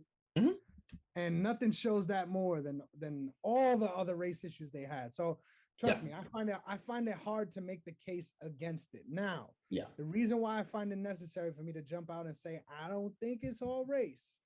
Well, not all. I'm not saying it's all race, but it is a component. Yes, I agree with that. I think the reason why it's not the main component for me, at least, is because I feel like, yes, a lot of people came out against the fact that Lamar was unvaccinated coming into the season. If there was a mandate at these stadiums, the way there are with a lot of these indoor venues, I think that would be a much larger conversation. I think to an extent, even Lamar's situation kind of got pushed under the rug, because in the grand scheme of things in football, let's keep it real, it doesn't really change anything as far as the way the organizations are moving forward. Yeah. So I think that's the reason why Kyrie's gotten so much backlash. It's not because he's it's because he tried to position himself. He's trying to be one. When you make yourself a martyr, it's easier for people to come for your head. Yeah. And also, I think the fact that the sport and the city of New York made it to be, no matter what, this is what needs to happen. If it doesn't, we're not going to play. I think if we were in a similar situation with Aaron Rodgers, I think this would have blown up 10 times more, because if he was hiding his stance in order to play, he would almost get put on a pedestal for that. Oh, for sure. Which is even worse, in my opinion. For sure. But see, that's what I appreciate. Real quick, I just want to say I appreciate the fact that while he's an idiot in his own right for having his beliefs on this situation, I feel like he at least didn't try to angle it in the way that Kyrie did, where he made it about, I'm taking this stand. He said, everybody has their right to do whatever they have to do. I didn't think I was being misleading. You know what you were doing, though. But at the end of the day, I think the stance between the two sports being so different, especially with the venues, I think that's what made this a much larger story for Kyrie. So let's remove the Kyrie NBA thing, okay? If Lamar did this, if Lamar did exactly what Aaron Rodgers did, I don't care about his vaccination status. I don't care. Exactly. If he did exactly what if I'm immunized and try to appeal to the NFL and all that stuff. Yeah, if he did all that stuff that Aaron Rodgers did, he would be vilified, bro. they would come for his Drag head. through the streets. Yeah. Stephen A. Smith would lose it going after this guy. You know what I'm saying? Like that's what I'm saying. Like the amount of vitriol that Lamar would receive in media doesn't matter if there's a mandate or not. If you lied about the fact that you didn't get the vaccine and all you said is I'm immunized and you've been showboating and acting like, oh, you know, the rules don't apply to me. If Lamar did that, come on, man. Let's remove the Kyrie NBA thing. Let's remove it in the same sport. Mm-hmm. If he did that, if Kyler Murray did it, if Patrick Mahomes did that, I think in a way, and don't get me wrong for this one, because I agree with you on the point overall. But I think, do you think him being such a long-standing part of the sport for so many years, being a face of a franchise, do you think his elder statesmanship status makes this narrative less so that he was being immature and more so like he thought he could pull it off? Because I feel like that's how it's being looked at. It's privilege, bro. Exactly. It's privilege. Yeah, I was gonna lean towards that to add to some names here because Kirk Cousins not vaccinated. Yeah. Carson Wentz. Yeah, not vaccinated. Yeah, he got dragged on Twitter. Yeah, right. Yeah. I'm gonna throw another name out to a guy we mentioned and talked about earlier, by the way, which may add to a point of what Derrick is making a little bit here. Last time I checked, Cam Newton not vaccinated, and made it openly clear that he doesn't plan to get vaccinated, and can't sign with his name. So that's not why, though. It's not why, but that is a part of it. That is a part of it. I can't deny it. That is a part of it. It's not that he doesn't have talent. We can't sit here and say the man can't play football. He is better than. Come on, he's better than Trevor Siemian. No, hell no. You don't think he is? Watch the highlights from that Falcons game. You talking about one game? You talking about one game? Where's plays? Where has Siemian been over the last couple of years? Not in a situation like this. I mean, the only reason why I'm so down on Cam is because he came out of a Patriots season under Bill Belichick and looked worse off. I didn't think that was possible.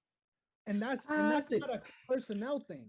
I think that was COVID. Also COVID. Yeah, COVID was a big... No, I'm not even talking about him catching COVID. I'm talking about the season in which COVID took place. Like, everyone... It was... Like, last year, to me, doesn't even count for a lot of stuff.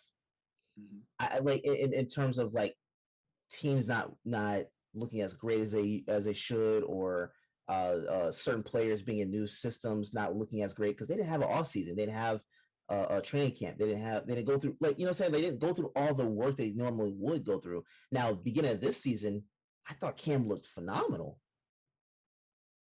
To me, the only reason why he lost out is because he wasn't available. You know what I'm saying? Like, otherwise, to me, he would still be the quarterback in New England. But I'm not saying he lost his job, because we've talked about this before. Like, I'm not saying he lost his job because of the vaccination thing, because I don't think the vaccine with the NFL, like we said, like this is not as strict in the NFL as it is in the NBA. However, you cannot say that's not a part of it because of the fact that teams will sign him.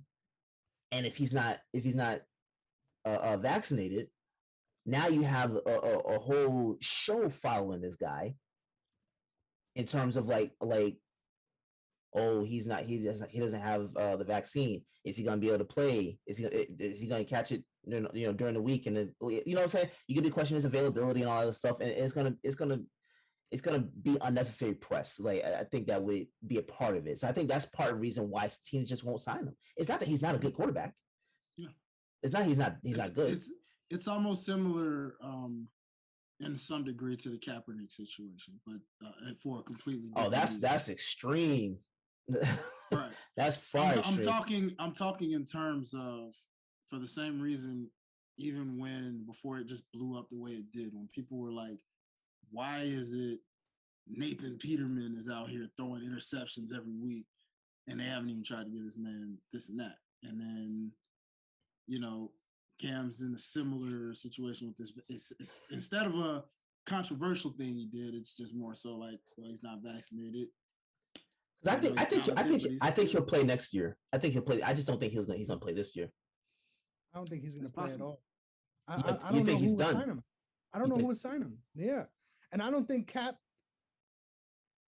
Well, and I know I'm gonna get eviscerated for this, and I respect it, but I think everyone was so pushed away from Cap because of the situation, because they didn't want to be viewed as the team to take the flyer on someone who's literally turning the league on its head. Because you know how much the NFL hated that.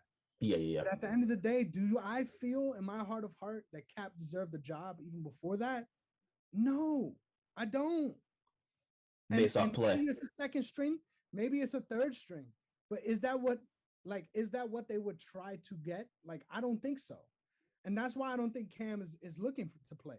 Because I feel like if he signs with the team, he's not coming in to be the backup behind Mac Jones. He's not.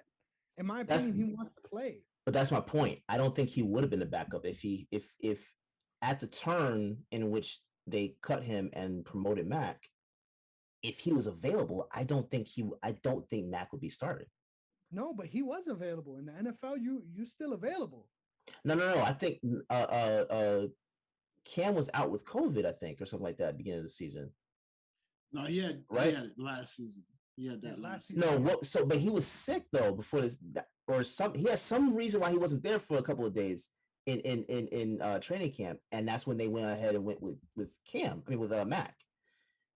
My point is he just wasn't available. It had nothing to do with his playability. That's what, like, personally. So okay, think of different teams that could use Cam next year: Denver, Pittsburgh, Charlotte. You see what I'm saying? Like there are teams that could utilize a guy like that. Even if you wanted to say Miami, there are teams, or even the Texans, which I know they got. I forget the guy's name, but I know they drafted someone this year, but and they still have Tyrod Taylor. But there are teams out there that could still. I mean, this is not a great quarterback class. You see what I'm saying? Like that's why I don't think it's over for Cam, but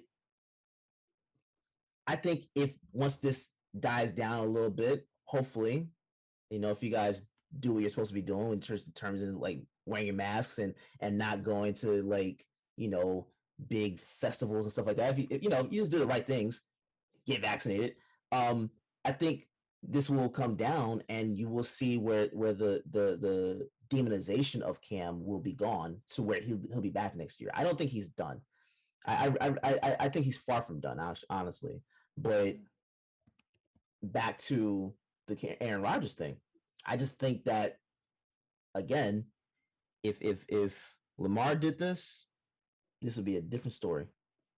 This would not be a pat on the wrist type of thing with like it is with Aaron Rodgers. And that's where I think that for both Aaron Rodgers and the organization, there needs to be a level of accountability and acceptance of responsibility for what you did. And forget the player. It has to be the organization. Yeah. At that point, not only did he lie, you lied. That's what I'm saying. They covered it up. Allowed everyone to be exposed to his maskless shit. Yes. Because you thought he was telling the truth.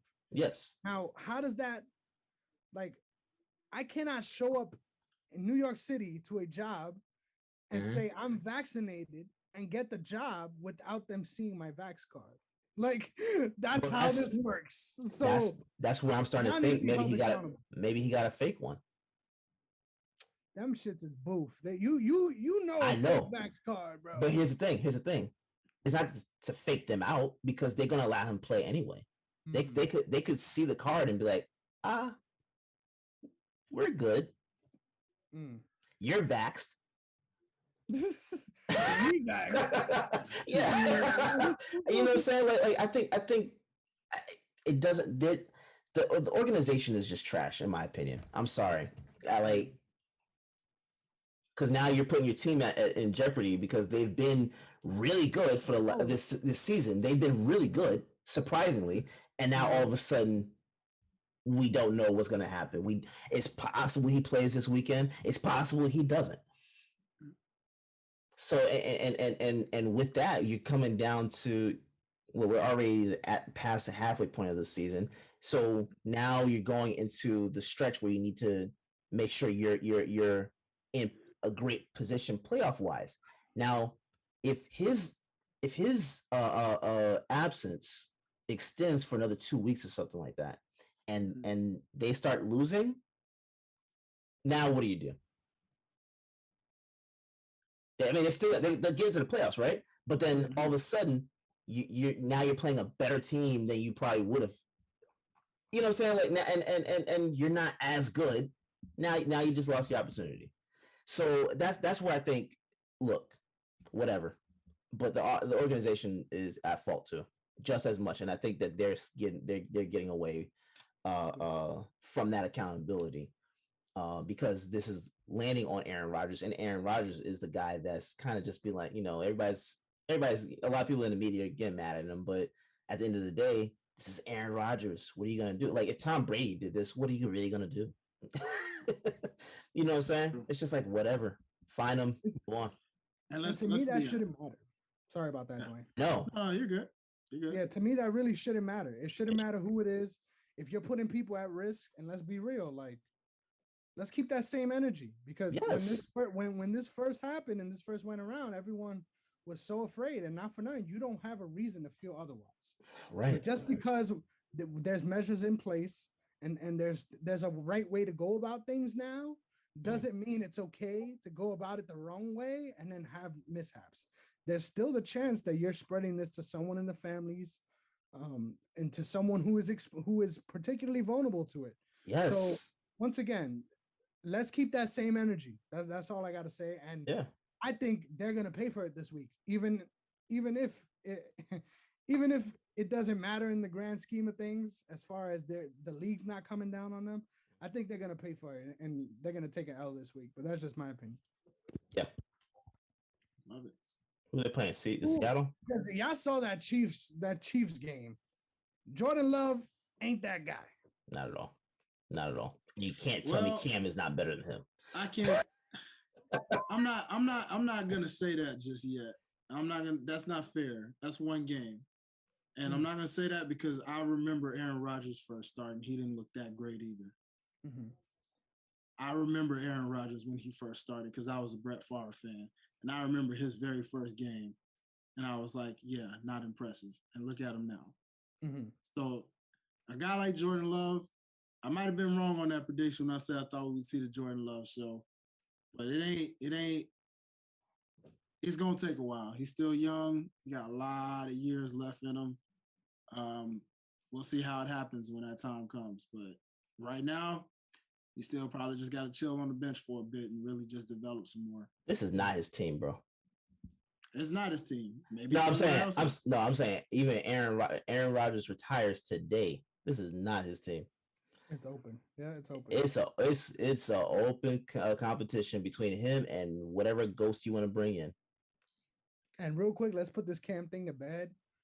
I think that teams are much more willing to take a shot on somebody like Jordan Love, like names are escaping me right now, but there was a standout backup quarterback for the Ravens this preseason that a whole bunch of teams were looking at and saying, maybe we should pick him up. I think teams are willing to take a flyer on somebody like that rather than someone like Cam because of the potential factor. The fact that they always look at players like a project. And if you're after a certain amount of years in the league, you're not looked at as a project anymore. You're not looked at as someone that can improve in that way. You're looked at as a proven commodity. Those are teams that aren't contending that you're talking about that would go after someone like that.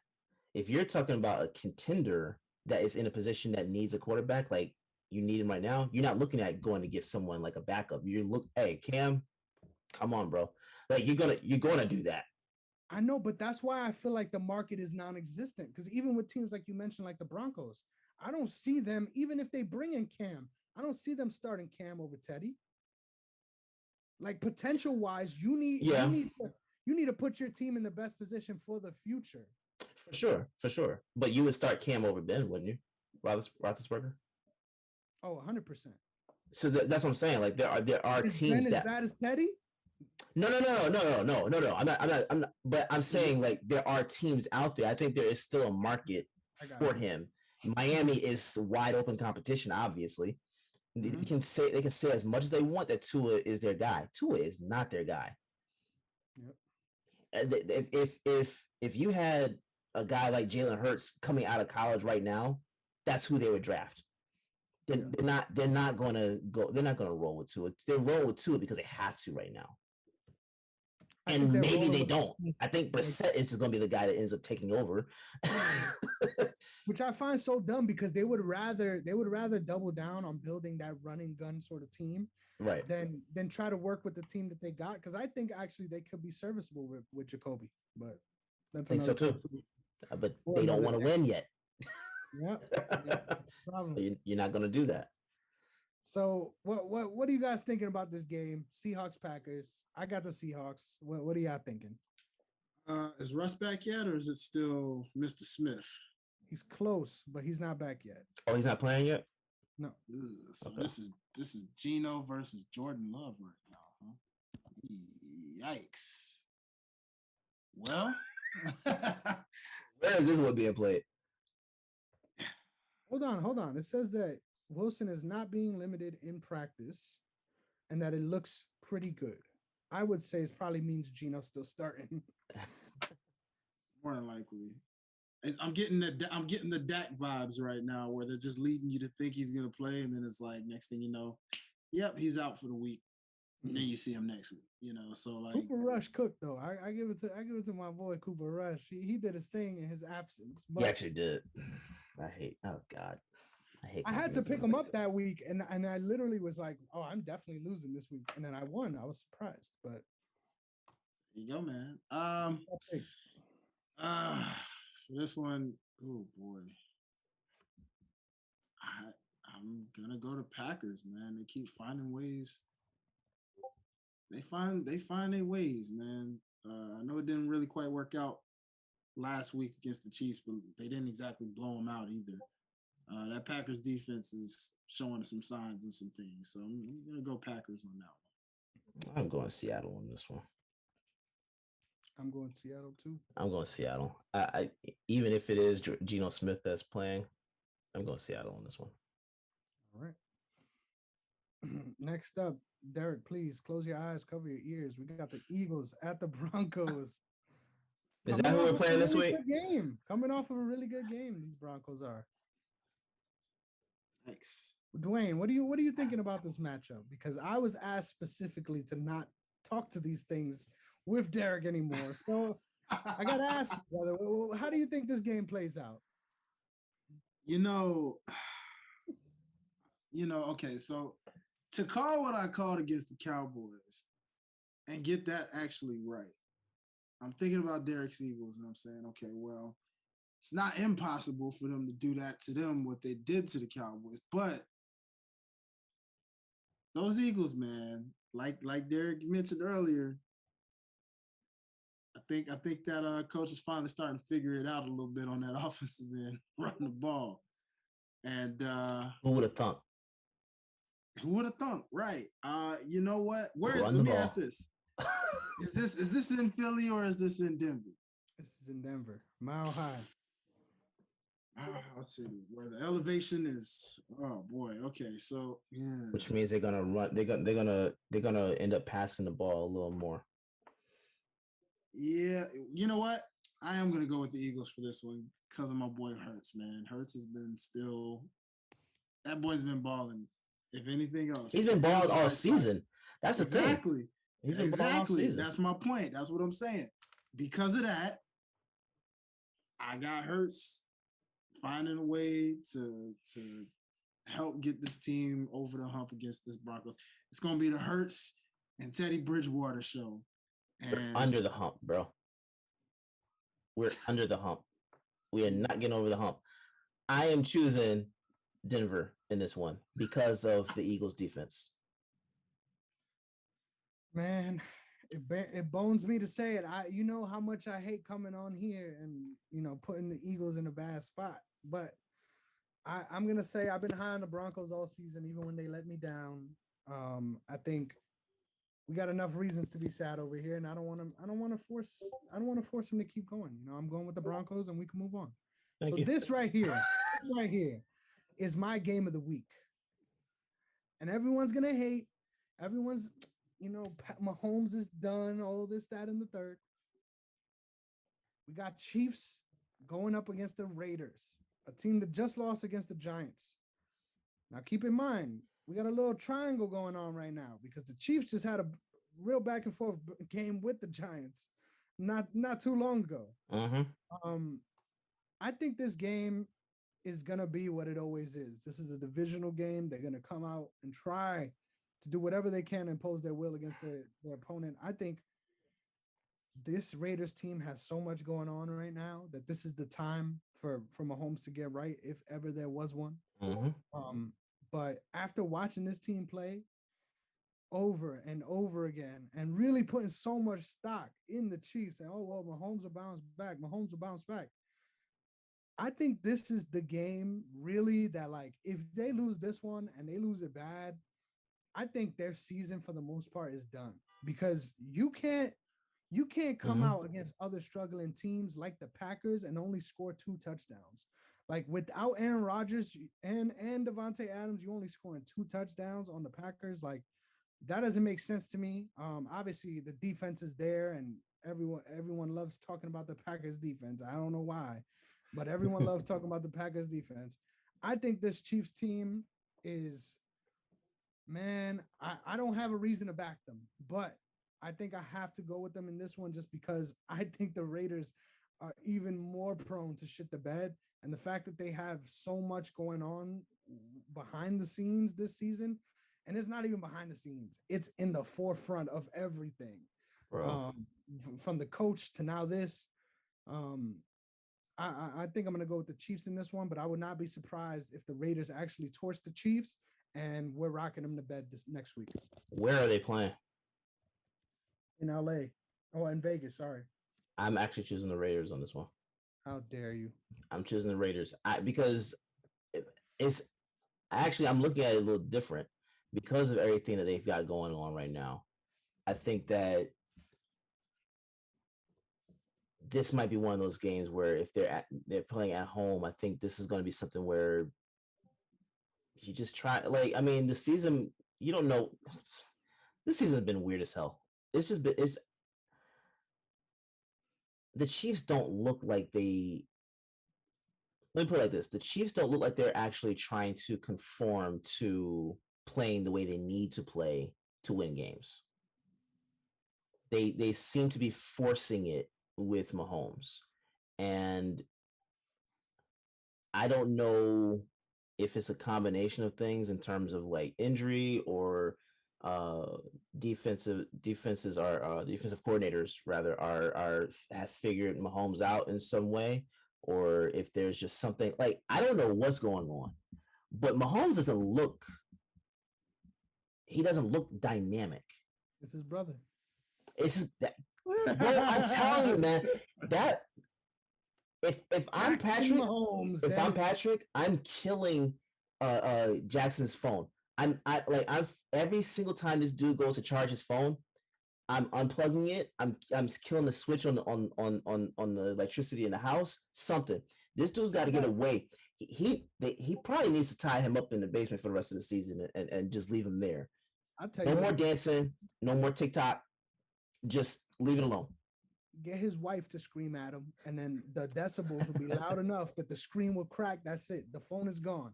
Because Lord forgive me, that woman is something else, and not in the way you would think, not in the way that we talk about our boy DK Metcalf, shorty, in the entirely opposite way. She is something else. But anyway, we'll get back to this game. You really going with the Raiders, man? She gonna go with the Raiders. Because I don't as much. Hunter Renfro. Bro, like honestly, like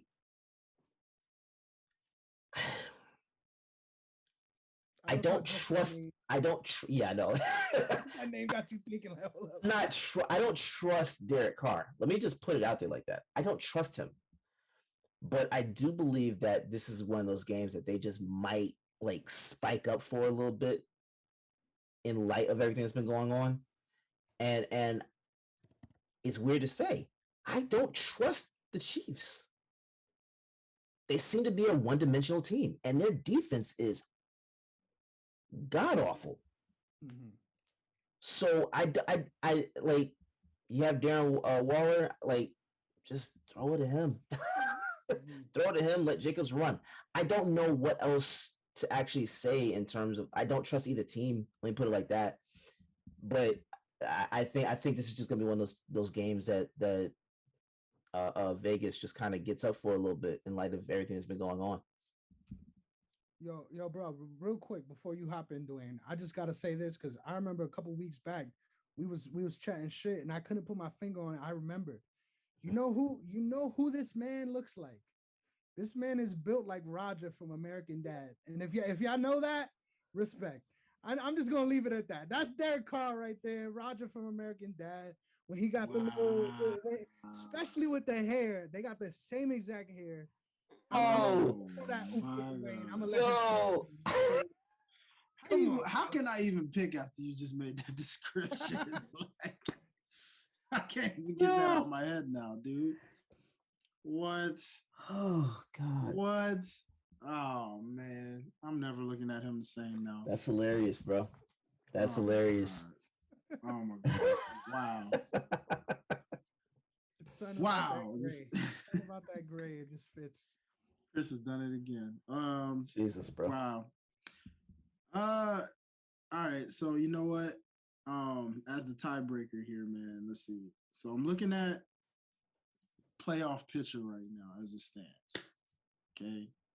Titans number 1, Chris's Ravens number 2, Chargers number 3, Bills number 4, Raiders sitting right there at that 5th spot. Mm-hmm. Raiders and Chargers having the exact same record, sitting at 5-3, while the Chiefs are at 5-4. And they right there in that 8th spot. So they really, really trying to fight to get to that 5th spot. And maybe even try, by some miracle, to try to get to that Chargers 3rd spot. But see, as Derek just mentioned, this ain't that same Chiefs team. And I really got the Raiders for this. I really do. I think somehow, man, even though they've been going through a lot of distractions, one thing I will say, as someone who's been to Las Vegas this year, and I believe that was before. No, yeah, it was right around the heap of when the season started. It was right at the top of the, like, around preseason-ish time. So Las Vegas is riding, man. Since they moved to Las Vegas, man, that city is really behind this team like no other.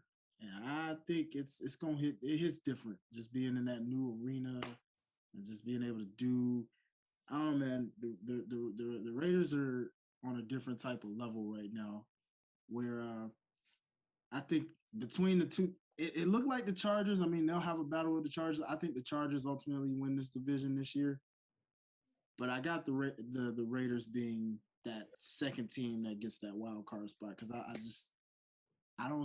think the Chiefs are in that Super Bowl slump that a lot of people don't talk about enough.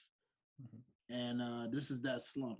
Given the fact they've been back to back, it didn't hit them much the previous season. But I think it finally caught them. And I think that Super Bowl slump is finally taking its toll on this Chiefs team, where it's just a fight of up and down, like, and it's trending more downward for them a little bit here. And I think this is where it starts. Yeah, I think if they do lose this one again, I'm blaming it on Tyrann Mathieu, and this is why I love Tyrann. Oh yes, I loved him coming out of college, man. I really did. At LSU, he was a beast. Mm-hmm. But you really gonna come out?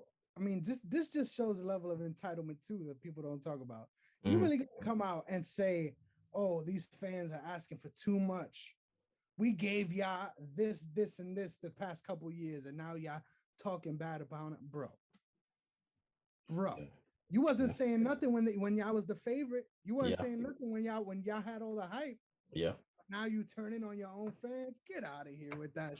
There's nothing worse, than, in my opinion, than a player that does well and has fanfare and everyone really loves them, and then the team starts doing bad, and now you want to talk shit about the fans, bro. This has nothing to do with the fans. Yeah. This has everything to do with how y'all are performing, and now you're trying to make it seem like it's on them. You're crazy, man. Yep. I agree with that. All right, I think we hit that one out the park. Now, our Monday game, they've been on one with these Monday games, man. They want to make sure nobody watches. That's what it is. Yeah. We got Rams at 49ers in the Bay. I mean, in the Bay got a little buzz going on right now.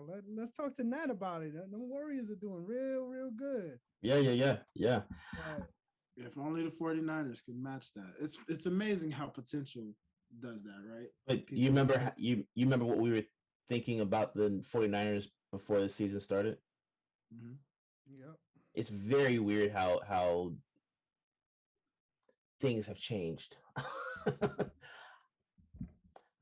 The Rams got to win this one. Like I think last week was just like, that's just it is what it is. That you take that and move on.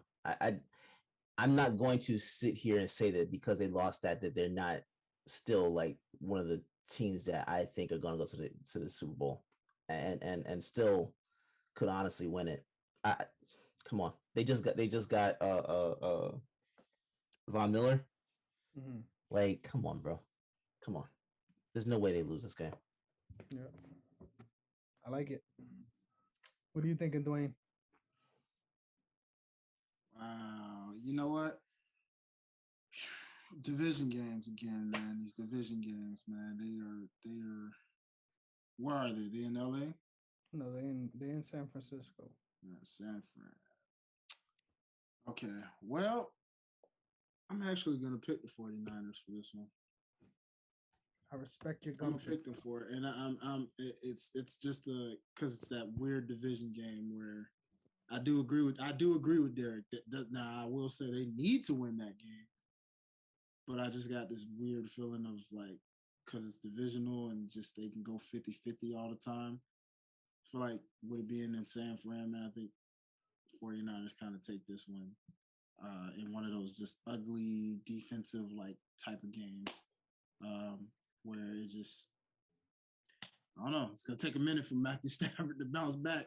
They're gonna get shaken up again a little bit and bounce back the week after or something. I don't know. If the Rams actually lose this game, I'm blaming it on the fact that they let Deshaun Jackson go. Ooh, I like that. That's a good take, my brother. I love that. It has nothing to do with his play because he wasn't on the field like that. He wasn't on the field like once or twice, but something about it. And he's with the Raiders now. If they lose and the Raiders win, it's Deshaun Jackson. 100%. It's Deshaun Jackson. I can't argue with that. Yeah. I'm gonna say, Dwayne, there's been a couple times, especially last week, that I doubted you, bro. And this is one where I'm looking at you sideways, man. For me, I can't even picture this team in an ugly defensive game because I don't think they've scored less than 25 points this season. Yeah. That is true. It's just a bad matchup on top of this team underperforming that really has me worried about this Niners team. And I was high on them. I still think that's one of the most competitive divisions in the league, even with the way the Seahawks and the Niners have played out. Yeah, I think Seahawks are right back on it once Wilson comes back, in my opinion. Mm-hmm. And the 49ers are so far removed.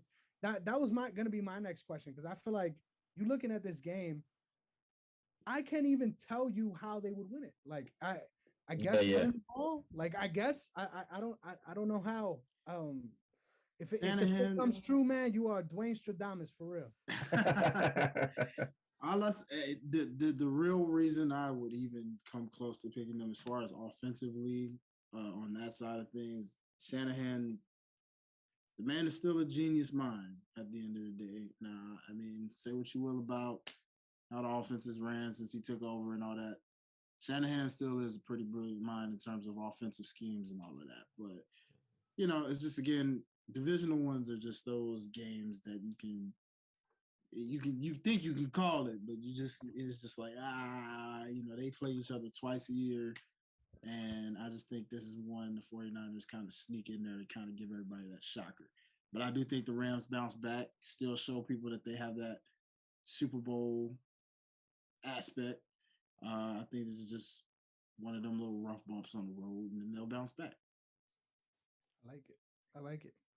So is there anything else we got to look forward to this week? We ready to throw the handles and get out of here, boys? Sure.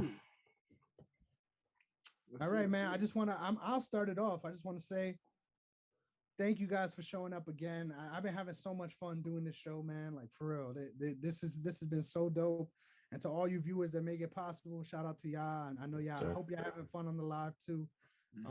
I just wanted to say, look out this Friday. We got another episode of the MMA Archive coming up. Yes, sir. We're gonna be watching you're gonna be watching the next UFC event. I'm hyped for UFC 4. So this is gonna be the first one where there's actually a showcase bout where Royce Gracie is going up against Ken Shamrock, but it's not in the tournament, it's separate.